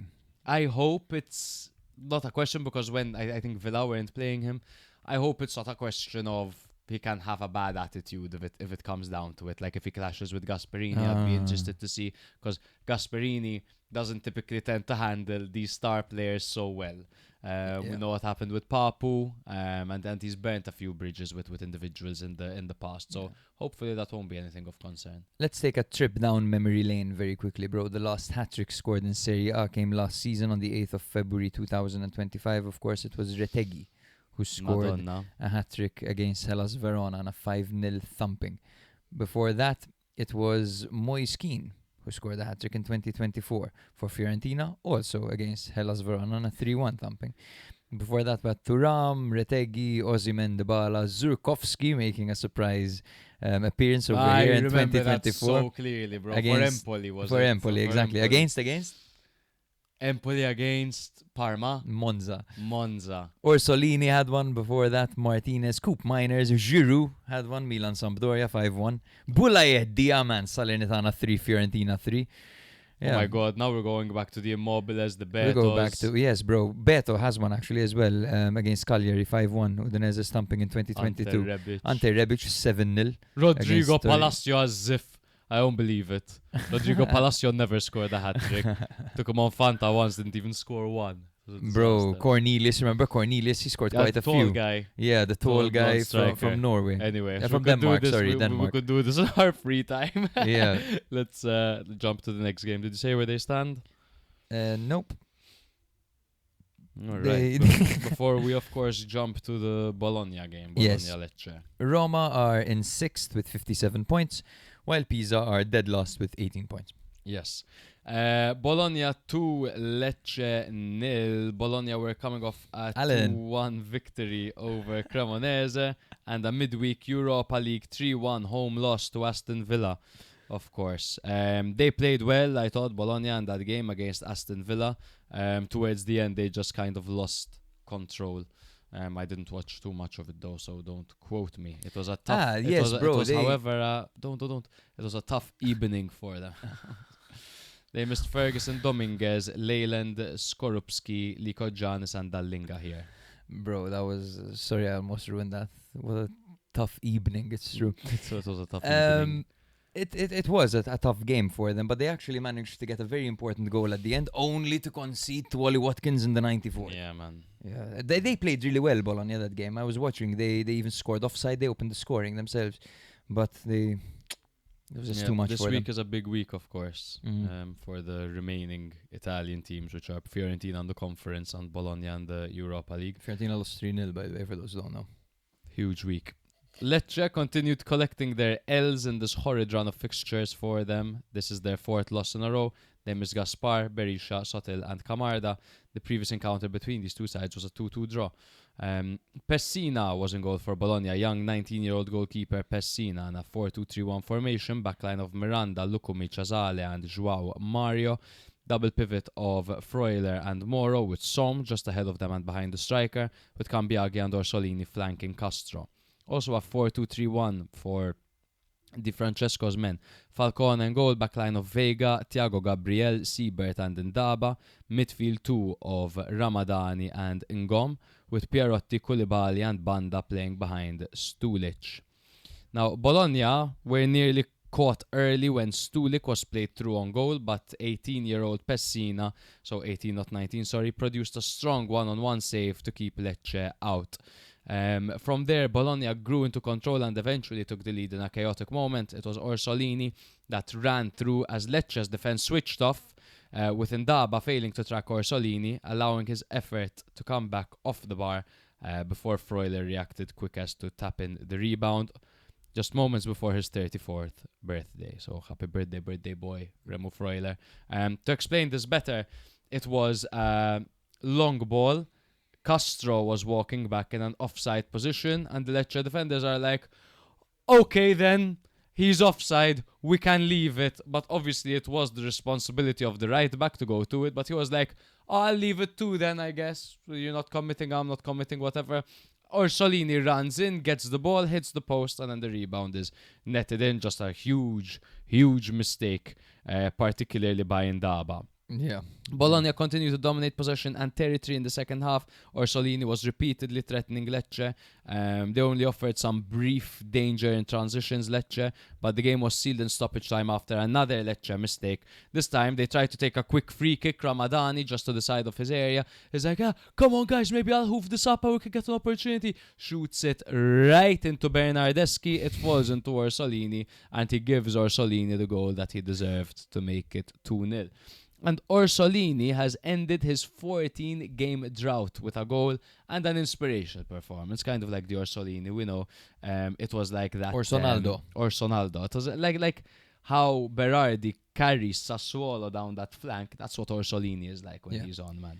And he didn't give up because he was bloody unlucky this game. Yeah. He kept trying till the very end because nothing worked for him. You can see him often looking up to the sky with a big smile on his face, thinking like, this is hilarious, I'm so unlucky, you know what I mean?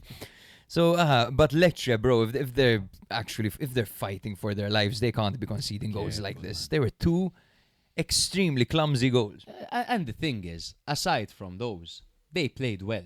Yeah. They've been playing well against these top teams. They hold their own. Yes. You know, Di Francesco allows them to be quite organized defensively, shockingly. And then he gives them some patterns of play moving forward, as limited as his last few managed teams were, you know, even though with Frosinone, low-key, he had a fucking fire team with Sule on one he side. had a great team, but they never wanted to do any defending whatsoever. Exactly, and everyone was on loan. Exactly, every single player on the team was on loan. But they need to be they need to be careful. There's however, a loose ball behind the defense, chase it. Exactly. If you think the guy's I do offside. want to mention that despite that, I thought Siebert looked pretty good in this game. Siebert's good. Even Thiago Gabriel. Thiago Gabriel is gonna make a big move. Thiago Gabriel is one of the breakout players of the season. Totally. He is, despite his lanky stature, he's so clever and he's hardly ever a foot behind. And he's 21. Yes. He's 21. And him Where's and he from? Siebert- Thiago Gabriel. Is he Brazilian? Is he Brazilian? Must be Can Brazilian. you find out, Thiago please? Gabriel. And they're both, you know, I believe Thiago Gabriel is 193 centimeters and Siebert is 194 centimeters. So they're two towering individuals. To move to Bologna a little bit won't take too long. Castro Castro. I've praised Castro, and I will continue praising Castro. He's still really young. People forget that. He's, 20, 21? Very intelligent false nine. Really brings the wingers into the game. Orsolini is lucky to have him in that sense. Odegaard, when he plays, is lucky to have him because he allows him space to attack. But he does lack that lethality to his game. It's not just that he is not in the spaces to score. He's in the spaces to score. He just leaves a bit to be desired at this stage in his He career. needs to more than improve that, because obviously that would be great, but sometimes it can be difficult for some players.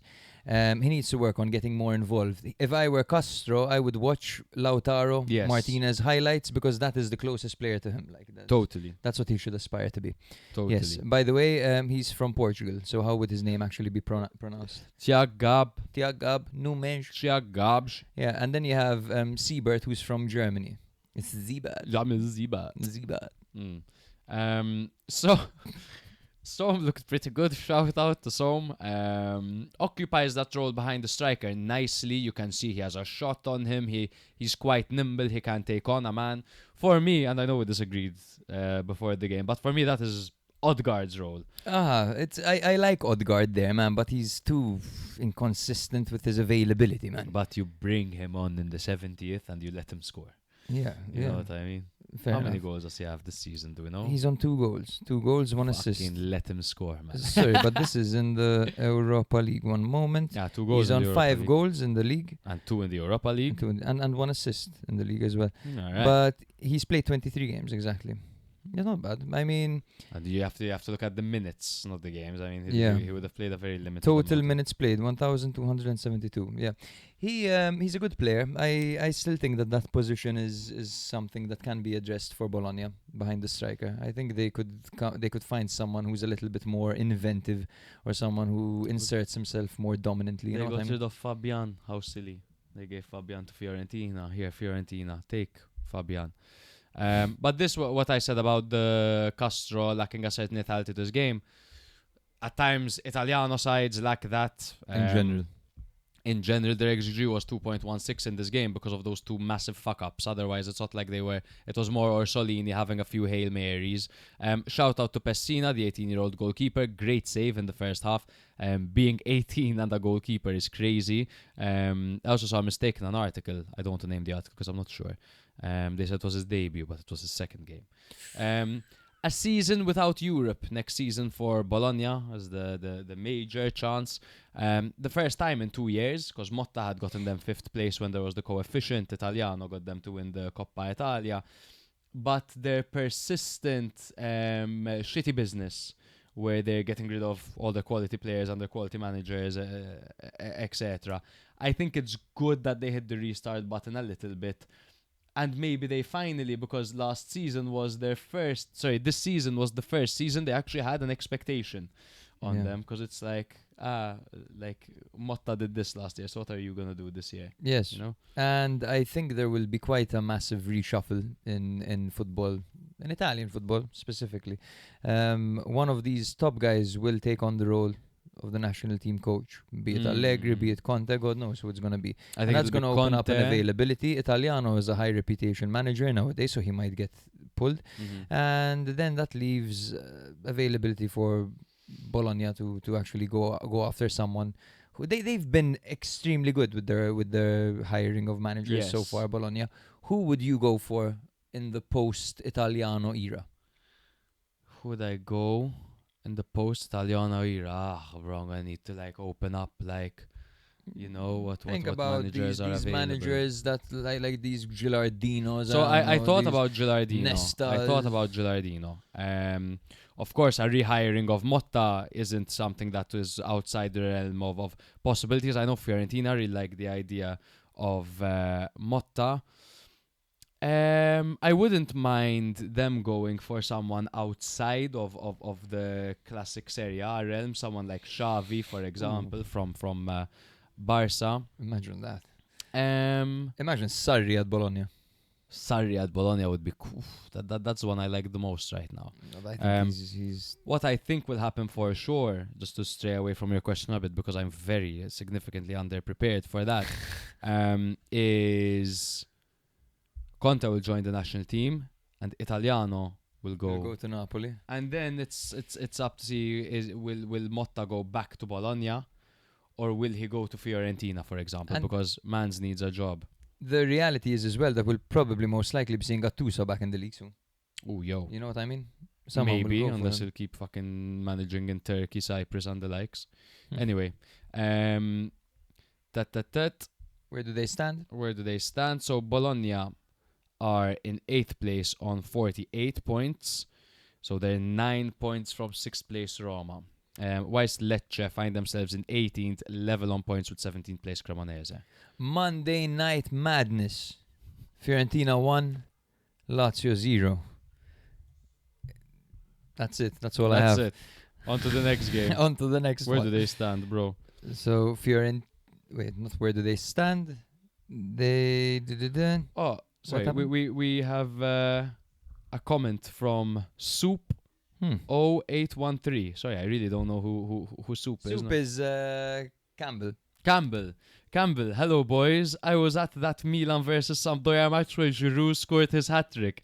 The legend Quagliarella scored the opener. Amazing. That's amazing, game to man. watch. That's amazing. Send us videos. Miss you, if Campbell. you have. We do miss you, Campbell, yes, even though we chat.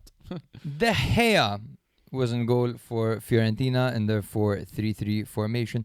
Dodo, Rugani, Ranieri and Gosens were at the back with Fabian, Mandragora and Ndur in midfield. Harrison played on the right wing, Fazzini was on the left and Piccoli started up front. For Lazio, it was Motta in goal in their 4-3-3 formation with Tavares, Proftsgaard, Romagnoli and Lazzari at the back, Jesus Christ.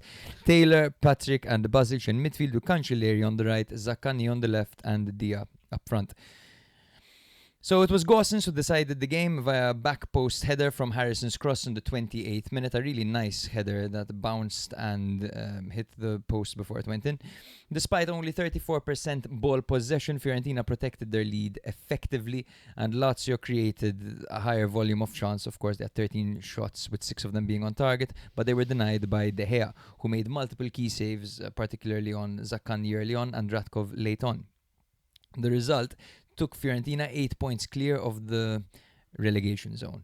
Brother, this Fiorentina side is all action, all hustle at the moment. Every time I watch them, it's like they're working so hard. You know what I mean? They almost mirror the amount of work that construction vehicle does in the background that's been parked there for the past 2 seasons. Their stadium's a disaster.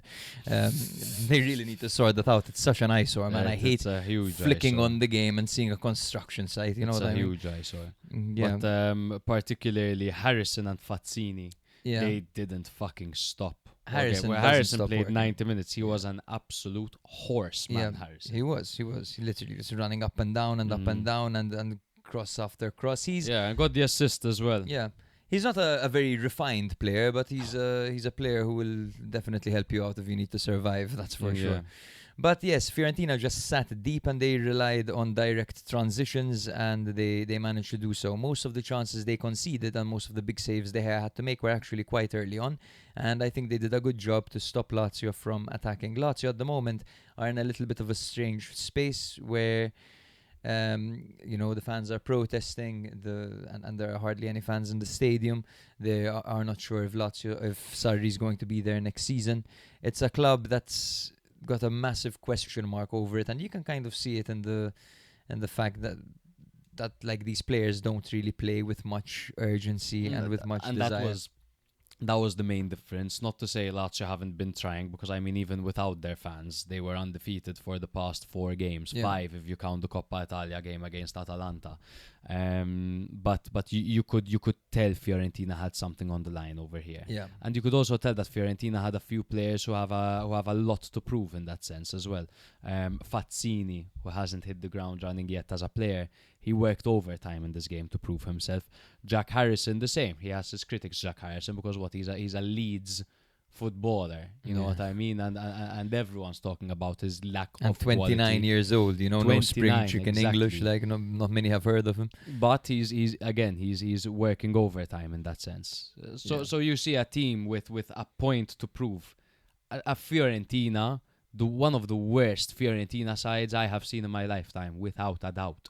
I remember the last time Fiorentina were battling relegation was in the Ribéry day. That one season they had Ribéry. They were too close to comfort relegation. They were like 15th, 16th.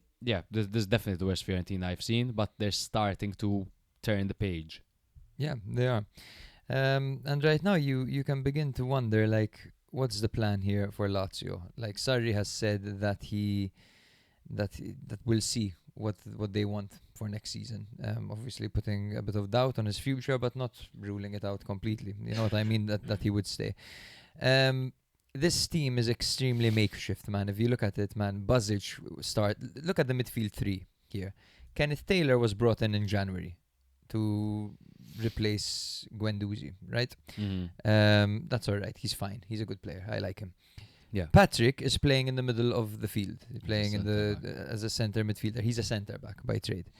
Buzic is starting regularly this season. He was a player who was being forced out and loaned out and trying to be phased out, and here he is starting regularly.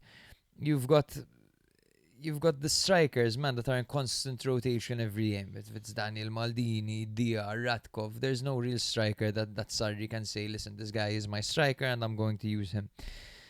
It's just a team that is dismantled and kind of ignored a little bit, man. It's a team that feels like that's why the fans are in there. It's a protest against the ownership. Like, hey, remember us, dude? Yeah. The guy selling Guendouzi halfway through the season. The guy that brought in absolutely the guy that got us the transfer ban in the first place. The guy that lied to Sarri to sign him. I mean, the fans are making their voices heard, or the latter not supporting their team in that sense. Because that's exactly how they feel. They feel ignored. Like, this team isn't important. Like, bro, Lazzari is still the right back. Yeah. You're joking, like. Yeah. It's unbelievable. And then you see them extending the likes of Marasic, and it's just bizarre. But great stuff, because before this game, like I said, they were undefeated in 4 or 5 games. Yes, and Fiorentina managed to distance themselves from the nightmare that is relegation. And man, De Gea has been a key player for them. Yes. He has been heroic. He's racking up some monstrous performances. He had the one against Inter, it was great. The one against Hellas Verona, good performance. Against Cremonese as well. He had a bit of a tough spell where he was making a few mistakes, and at one point we even called, like, this guy needs to be benched because he's doing more harm than good and goal. But he's really picked up, and he's one of the main reasons that they'll survive this season. He's one of the, we've said this, he's one of the few goalkeepers that could be that could decide a game for you. Yeah. There was a little bit of controversy in this game, the 64th minute, when Noslin was booked for a simulation despite contact made with Mandragora. VAR deemed the contact to be insufficient, and this would have been a key moment for Lazio, and while they were piling up the pressure, they could have got a penalty over there. But that did not come to fruition. It shouldn't be a simulation if there is contact. Yeah, it was bizarre. Doesn't make sense. But I do want to point out Gosens as well, man. Gosens as a player, where do you rate him? Like, should he jump ship? Is he in the right place? No. He's in the right place. He's in the spot where he can actually, make his mark on a team, start consistently, and it's not like he's overperforming. He has very real moments as a player. Sometimes he's late, sometimes he's out of position.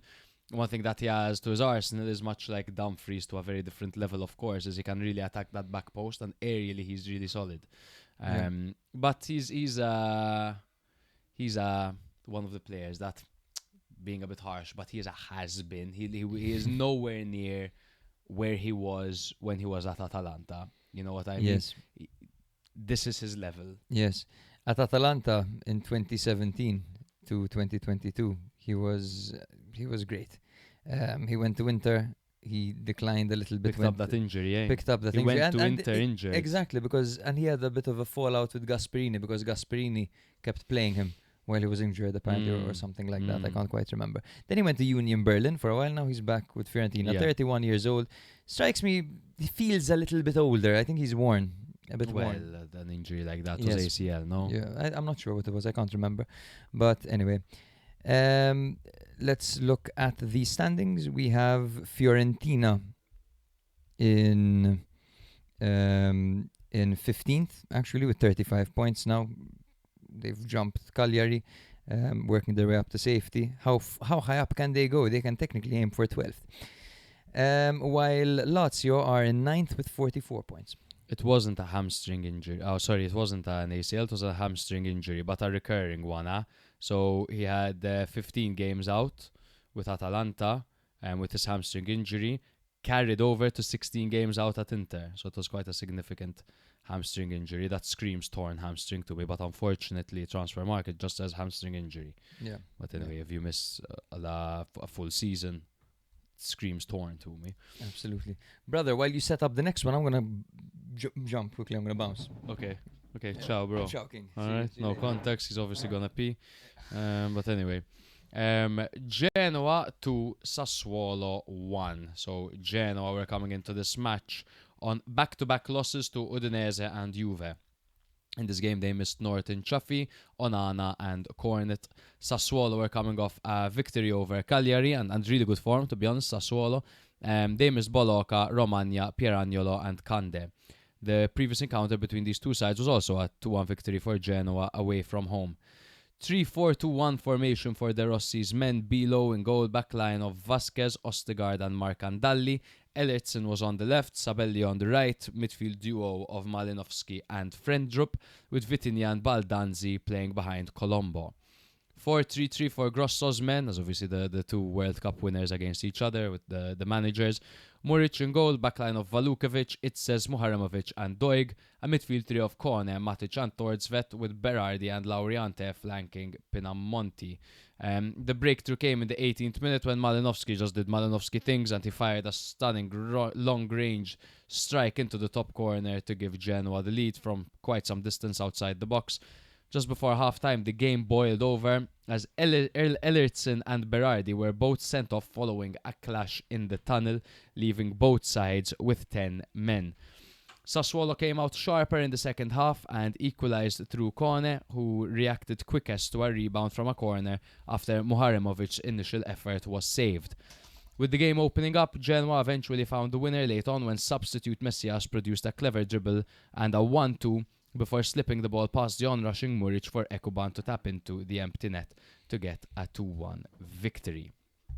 Brother, Yes. the most interesting thing in this game is we watched one half where it was 11v11, and then we watched another half that was 10v10.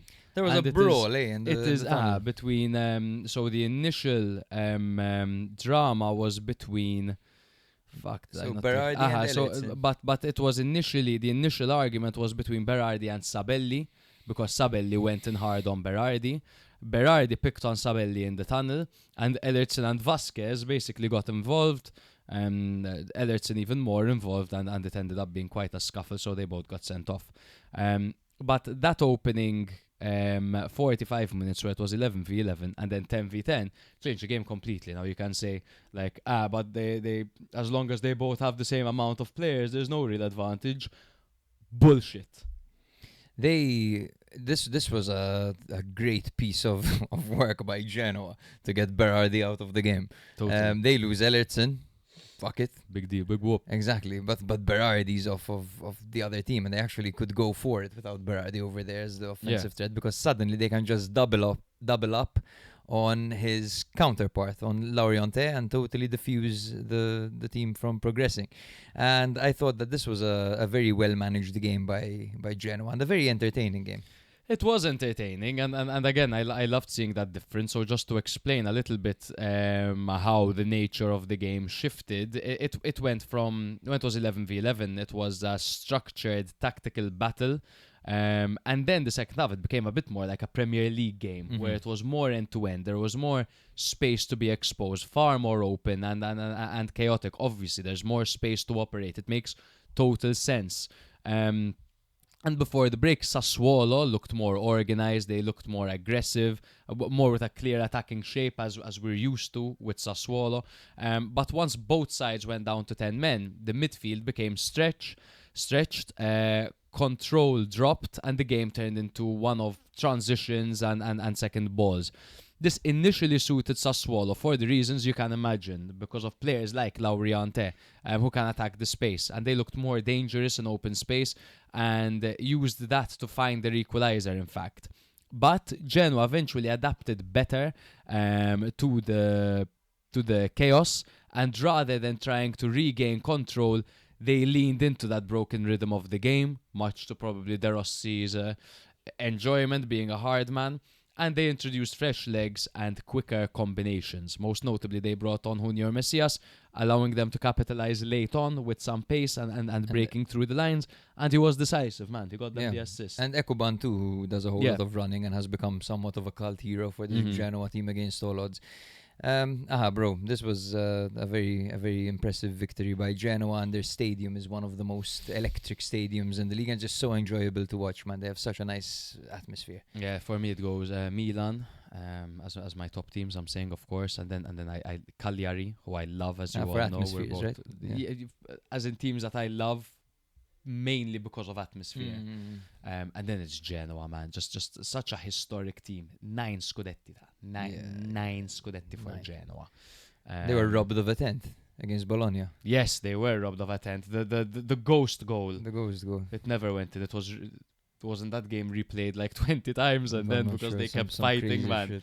They kept fucking the fans kept fucking jumping up, punching the ref. It got replayed like 4 times. It's crazy. Yes, good reaction from De Rossi, of course, in this game. De Rossi continues to be underrated. I was screaming for the Nazionale to go for De Rossi over Gattuso, but they saw Gattuso as more of a motivator, etc. I think De Rossi is criminally underrated because of that bad start he had with Roma. Do you remember? Sorry, the bad spell he had at Roma, the bad start to that season. Do you remember the impact that De Rossi had when he joined Roma post Mourinho? I do. A club that had just lost Daddy Mourinho after 3 seasons. Fan favourite Mourinho. A father figure. De Rossi comes in. Of course, they chose him strategically because De Rossi is a legend. But he got past Milan in the Europa League. He got them some consistency. He got them attacking football. You know, De Rossi is a super underrated manager. His in-game management is great. What I would say as a counterpoint is that while I agree that De Rossi is a good manager, he does need to rack up a bit more experience. Yes, but so did Gattuso. But you know? Yes, sure. But Gattuso has managed clubs for full seasons across many seasons. De Rossi had a full season with a club? He had the half a season with Roma and then half a season with Roma. He was sacked, exactly. And now he's doing so with Spal. Maybe. And it was awful, and he was sacked. It wasn't even a full season. He was doing terribly. So I think he would need to work on his CV a little bit before taking on something, and just establish yourself as a manager. When you work in club football, you are working full time, kind of. You know, you're constantly in and out every day. When you work for the national team, it's like taking a little bit of a step aside and kind of working, but to a certain extent, part-time. But obviously, yes, it's still a full-time job. I think tactically, if whoever was in charge of Italy watched the games, let's see that De Rossi, from a tactical perspective and an in-game management perspective, is stronger than Gattuso, in my opinion. But anyway, that's gone in the past because one of them is managing Genoa and the other one left the Italian national team now. Sassuolo are in 11th on 42 points, while Genoa find themselves in 13th on 36 points. Gone are them days when they were relegation threatened side under Vieira. And gone are those hours that you have been waiting for. Cagliari 1, Cremonese 0, as it is finally upon us. We had Caprile in goal for Cagliari in their 4-2-3-1 system with Palestramina, Rodriguez and Obert at the back, Mazzitelli and Gaetano as a double pivot with Esposito on the right, Foloruncio on the left and Deola playing behind Borelli. As for Cremonese, it was Audero in goal in their 4-4-2 formation, their 4-4 tiki-taka 2. Pezzella, Luperto, Baschirotto and Terracciano were at the back with Van de Putte on the left, Mussolini on the right, with Grassi and Bondo in the middle. Okereke and Bonazzoli started up front. Now, Cagliari edged this one. Despite only having 35% ball possession. They won thanks to a lovely Esposito header after a brilliant cross from Ze Pedro. This goal came in the 63rd minute. And the cross went to the back post and the header bounced awkwardly past Audero. Now Cremonese actually came out as the better team over here, and they were really playing well, particularly through the transition phase. They were carrying the ball really well through Grassi and Bonazzoli, and Okereke had a lovely chance where he attempted to dribble the keeper and he messed it up. He missed two actually good chances, Okereke. And the first half, yes, was all entirely Cremonese, and then in the second half, that's when Cagliari switched gear. They kind of realized that they were struggling centrally. Gaetano, this game, was operating as a kind of a deep-lying playmaker. But in the second half, they managed to seize control. They pushed Palestra higher up. Aubert made a lot of forward runs and was crossing the ball, and he was crossing it very well as well. Aubert, I was surprised, man, at how well he can deliver crosses. He even took a corner at one point. I think he should be their main corner taker, to be honest, because brilliant accuracy. Yes, I thought this game was extremely entertaining, and I had no doubt in my mind that Cagliari would win this one. You had no doubt. I had no doubt. I even said so in the prediction that Cagliari would win. Cagliari simply had to win this match.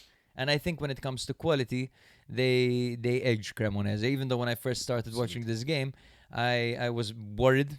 I was very worried because Cremonese were just tiki-takaing their way through them and cutting them open, man, in the first half. And I mean, I couldn't be so confident about Cagliari because their last victory was on the 31st of January before this game. And then they racked up 1, 2, 3, 4, 5, 6 losses and 2 draws in a row, including loss against Pisa, who had a man sent off. And then some other a loss to Lecce at home, so they were properly dipping into relegation territory, and they deserve to be there after those games. But it was surprising to me because they were on a 3-match winning streak. They were doing so well. They had just beaten Juve, for crying out loud, and then they just went through that ridiculous dip. And now the 6-pointer was huge for them because now they are 6 points ahead of Cremonese and ahead of Lecce. Of course, 6 games to go, so they're not in the clear yet. And what kind of games do they have upcoming? I mean, they're not exactly the easiest games in the world because they play Inter next, and then Atalanta, and then Bologna, and then Udinese, and then Torino, and then Milan. Really, really fucking tough. Thankfully for them, it seems like Lecce can't win a game at this point. Neither or can Cremonese. Yeah, absolutely, bro. The control of the game was, this is something that we've talked about before about Folorunsho, right? Folorunsho kind of like not really helping much when it comes to control of games. When he was taken out and Ze Pedro came in, that's when the game really changed. Yeah. What a ball by Ze Pedro. He's got a good ball. He's got a good foot on him. We also saw the return of Bellotti in the 88th minute. Came back and he was obviously on the bench and a very animated figure, and you can tell he's one of the leaders in the dressing room. And Bellotti's fall from grace has to be studied. It's unbelievable.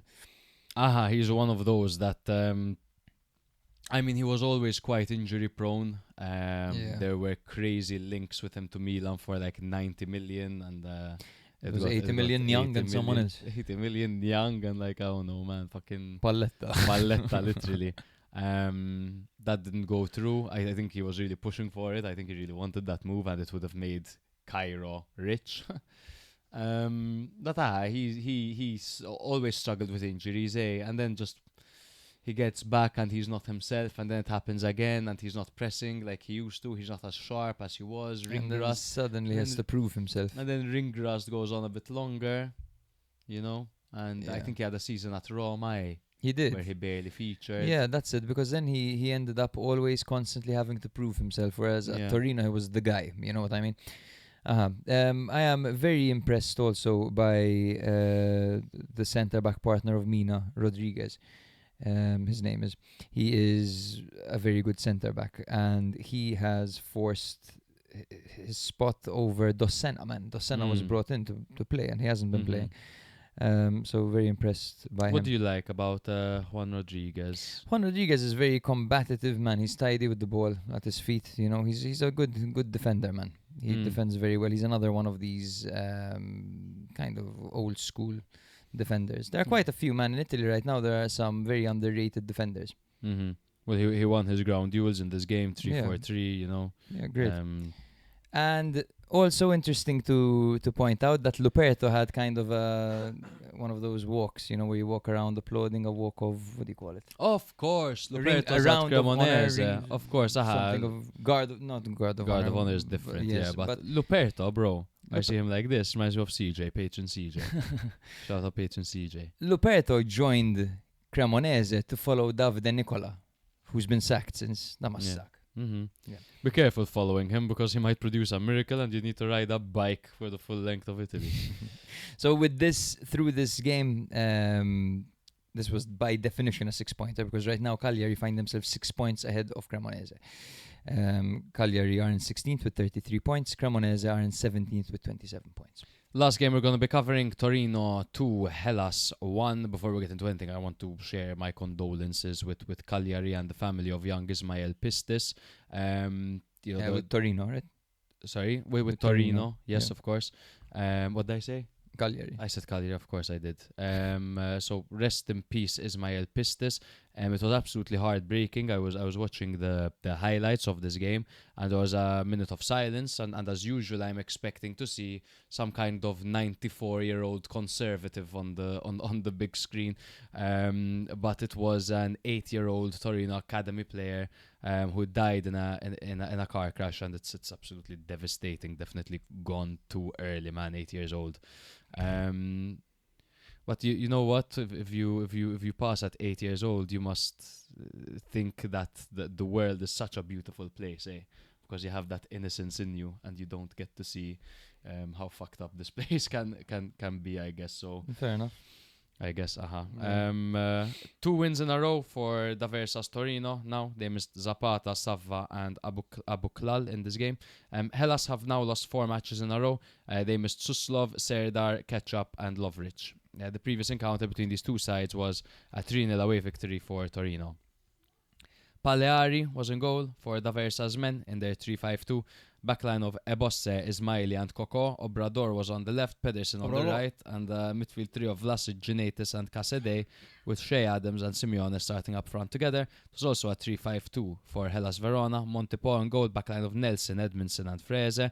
Belgali on the left, Ogeoke on the right, and the midfield three of Akpa Akpro, yes, Gagliardini and Bernadette, with Harrui and Bowie starting up front together. Torino struck early when, you guessed it, Simeone netted against his former club. He always does that, but the visitors responded strongly and levelled through Bowie, who held off Ismaili very well and scored a 1-1 after a direct pass forward. Torino did believe that there was a foul, but grow up. Verona ended the first half with more momentum, including a Gagliardini header hitting the bar and some dangerous transitions, but Torino changed the game after the break immediately, upping the tempo and regaining control, and they retook the lead when Casade finished from close range after Obrador's cross shot into the area. Then Verona continued struggling, and Shea Adams had a goal ruled out after another brilliant cross by Obrador, and what a header that was by Shea Adams, but there was some kind of marginal offside In the build-up. 3 years ago, because Simeone would have impeded with play after just signing for Torino. But Simeone always scores against his former teams, and I decided it's a mental thing. He is Cholo's son, bro. That is him being Cholito. Yeah. That's the blood of his father. Against your former team, you score. You score, right? He also tends to score early in games. He got that goal early against Napoli, who are his ex. He always seems to get a goal nice and early for Torino. Not quite sure what it is about him. It's an interesting observation, and his career trajectory is also very weird, Simeone, because he went from Genoa to Fiorentina to Cagliari to Hellas from Genoa to Fiorentina to Cagliari to Napoli and then to Hellas. Really strange. No, Hellas and then to Napoli and then to Torino. Sorry. Yes, exactly. The listener That's has it. no idea where he started and where he ended. Genoa was his first Italian team in 16-17, and I remember that team. I think he was playing with Suso, who was on loan over there, if I'm not Oh wow, mistaken. I barely remember him at. He scored 12 Genoa. goals for Genoa. Oh wow. He's a prolific scorer, man, everywhere he's been. Even he had one season with Fiorentina, 14 goals. Cagliari had a season where he scored 12 goals. And then this season where he was at Cagliari and Hellas, he managed 17 goals in that season.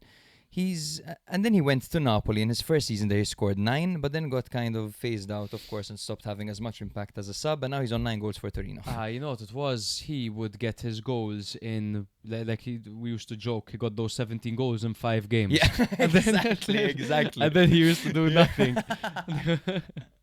We used to call that front three Kevin Lasagna, Giovanni Simeone, And Kalinic. and Kalinic. Ed and Eddie. Dumber Dummit. Yeah, literally. Casadei is developing nicely into a midfielder that makes late runs into the box and reads the game quite well. One of those street smart kind of attacking midfielders. Good to see. Box-to-box midfielders, rather. Interesting to see Palermo continuing to get the start. He commanded his box really weirdly at a point and almost conceded. It's when Verona hit the post. He came out so rash, and I thought Israel looked good for the most part, so I don't know why that's a decision that's been made. Of course, Torino continue to improve under D'Aversa. I think they'll hang on to him because he seems to fit them. Like, sometimes it just works, and it's looking like it's working with D'Aversa and Torino. Shout out to Bowie. He scored a very good game. World Cup is coming up, so hopefully he could do the same for Scotland soon. Out-muscle the centre-back very nicely. Bowie's got some size on him. He does have some size on him. Some Yeah. good girth. But anyway, But nothing works safe for Hellas. So No. unlucky this season. no. Even the fact that centre-back got absolutely destroyed by that simple shimmy, like Oh, and man. otherwise. Who otherwise, was it again? The scary looking one. What's his name? Edmondson. Edmondson, the scary looking He one. looks I'll scary, ruin man. it. He does He look looks scary. Straight A up. simple change in direction and he hit the fucking floor, He hit bro. the It ground, was man. comical. Yeah. Nah, but Verona and Pisa soon will both be confirmed into Serie B. I mean, the 18th place Lecce are fucking 9 points ahead of them at this point. And you know, Verona have 3 wins all season, Pisa have 2 wins all season. It's not good enough. They both have how many losses? They both have, well, Verona have 20 losses, Pisa have 18. So, ciao. Ciao. Verona in 19th on 18 points, while Torino in 12th on 39 points. Now they've really turned their season around. So that is that. We have an update regarding our fantasy league, exactly. And I also want to mention briefly that I caught a little bit of Serie B this weekend, and I really enjoyed it. It had been ages since I watched it. It's just so... You know, when you watch Serie A, you feel that the quality is... It can be a little bit low this season, and the games are a little bit slow, but in Serie B, man, that it makes the games into a spectacle. Yeah. It something happens, something is in the air. So there was a goal scored by a goalkeeper in Serie B, Oh which my was God. just absolutely Last kick of the amazing. game. Last kick of the game, and I believe Ballardini was the manager. Just into my veins. And then there was the Palermo game where they were playing against, I want to be accurate, but I was so surprised by how direct Palermo were playing. They needed a goal, granted. They were playing against Frosinone. This was a massive game for them.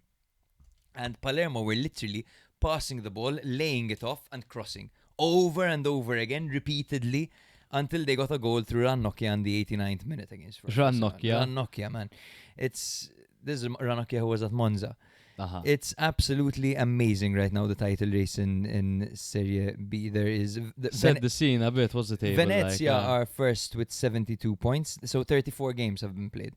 Frosinone and Monza have 69 points in second and third, and then Palermo are in fourth with 65 points. Madonna. Yeah. And of course, it's all to play for in the playoffs as well. We have Catanzaro, Modena, Juve Stabia and Cesena, who are all in the top 8. Of course, Juve Stabia, it's just been announced that their main financial backing or their main financial support, there's a massive question mark over it, and something God. might happen to them. Carrarese are there. Saponara is part of their coaching team. In 9th place with 42 points. They are 2 points off of a playoff spot. So Tirol are there still. Mantova and even Sampdoria, man, can sneak into the playoff spot because they're on 40 points, just 2 points beneath, man. Avellino Crazy, too. man. It's great, man. It's a test. It's great. And Spezia are dead last, by the way. My God. Yeah. Last season they were fighting for it. Uh-huh. Even Bari or And the relegation. Pescara, listen to the storylines. Pescara are 19th, but they've been on very good form since the return of Insigne, who's carrying them and playing really well. In fact, they've racked up a few wins since his arrival, and if you look at his stats, it's interesting. Insigne. Lorenzo Insigne for Pescara, 34 years old nowadays. Yeah, we can count them actually like this. 1, 2, 3, 4 goals and 2 assists since arriving. Crazy, man. Yeah. We should catch some more Serie B. Absolutely, man. We'll cover the playoffs eventually. It'll be Yeah, fun, of always. course. And the new teams that come up, we get nerdy. Okay, let's jump to our fantasy league. So when it comes to this week, how we did was I actually had the best week on 92.5. I absolutely killed it this week. Barella with 2 assists. I had Paz, McTominay, Malin hat-trick. I had an Esposito goal. I had a defender do something as well. I had a Indica. Pedersen assist. Huh. Pedersen got me an 8. That's pretty much it. You could see Matthias was only 1 behind me. 0.5 behind him was Maren. Remind him. I always forget. Matt, I think. Matt. Katnat Chokme Maxi, who is the leader, 87. So I did make up some ground over there. Grock Gilmore with 85.5. Sheikh Retegi with 85. And Saponara Seaman, the guy on my right, on 83. So let's have a look at the standings now. And now it's heating up at the top. You're 8 points behind I'm not him. taking the piss. I am just 8 points behind him. We have similar teams, but I don't think he has Nico Paz, for example. So if he scores a doppietta or something, it could get really close. Or maybe one of his guys does it and mine doesn't, and he extends the gap. But it is fucking close now. The closest it's been, that's 8.5 points that separate us. 7, 8, 9, 10, 9. No, 8. 8 points, My 8 God, points, 8.5. Enter your mom in 3rd, Grock Gilmore in 4th, 2 girls, 1 coop in 5th, Cortomuso in 6th, Chesko down in 7th, These Nuts in 8th, Saponara Seaman in 9th. We see Gym City Life climbing up a little bit over there in 11th. Ardon's Hardon in 10th, Gym City Life 11th, Loco Choco Saul Coco 12th, Taddeyo Love Tomorrow the World. We get the 13th. reference now. Lotito Vendere Vattene 14th, David Mazzo Battista and Sheikh Retegi in 15th. But keep an eye on that title race, guys. It is heating up. The award for Alan would be that he gets a free kit from yours truly. If I win, it means I don't have to buy Alan a kit. And it means I get to enjoy the Patreon money and not reinvest it. Enjoy the Patreon money on a camera or something, though. Yeah, well, yeah, or maybe a fucking trip to Sardinia soon. We're due, we're due. Man, I'd we're love to due go. a fucking It's been a while. break. Prediction series. Oh, yes. Oh, my God. So it is 7-6 as we finished the draw in the last one. So now we're doing quick fire, and it is actually my turn to start this week. So I'm just going to pull up the fixtures. I have them ready in front of me now. Let's just confirm that these are the correct ones. Yeah, there you have them here, bro. You have them? Yeah. Perfect. Okay. So the first one is... So now I start. Yeah, Sassuolo Como. I am going to go Como win. I too will go Como win. Inter Cagliari. I'll go Inter. I'll go Inter as well. Udinese Parma. Oof. Draw. I'll go Udinese, man. Oof. Napoli Lazio. I'll go...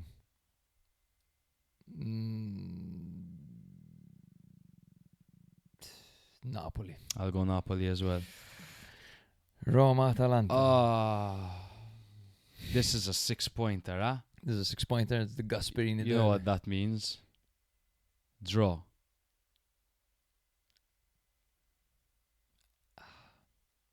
I go Roma. Victory. Ooh. Mental. Crazy. Cremonese, Torino, bro. Torino.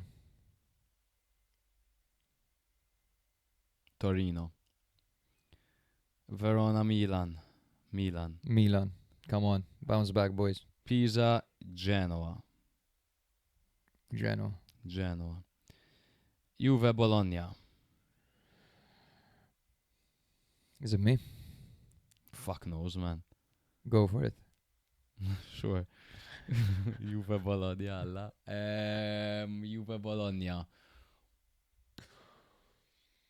Juve Bologna is a tough call here. Draw. You say draw. I'll go Juve, man. Fuck it. Jeez. Juve. Yes. Lecce, Fiorentina. Who's gonna do it? I'll go. Lecce, So Fiorentina. who's gonna do it? As in who's gonna go for Lecce not losing this? Lecce, Fiorentina. Lecce home, right? Draw. Lecce need to win, but draw. Fiorentina. Okay. Guys, thank you so much. I think it was a longer one today. Nate, How how long? long was this? 2:21. Yeah, okay. Including the beginning banter and all that. Yeah. Okay. Thank you very much, you guys. Same time next week. Love you all. Ciao. If you like Serie A or have ever liked it in the past, it's a good opportunity for you to listen once a week and you'll get filled in. In the football weekend, that's like the main dish. But then a few days later, you drop your episode and that's like the dessert. And the dessert is just perfect. It's good, the cake. It makes it feel like we're all sitting in a room together, just BSing with each other. The atmosphere is fantastic. I promise nobody will ask you to send boob pics. Sometimes maybe good, sometimes maybe shit. I love how you go into so much detail and show so much passion towards each and every team. Literally, no team is left undiscussed. When I listen to you, it's like I'm talking to you in a pub. It's like I'm chatting to a friend and you're chatting to me.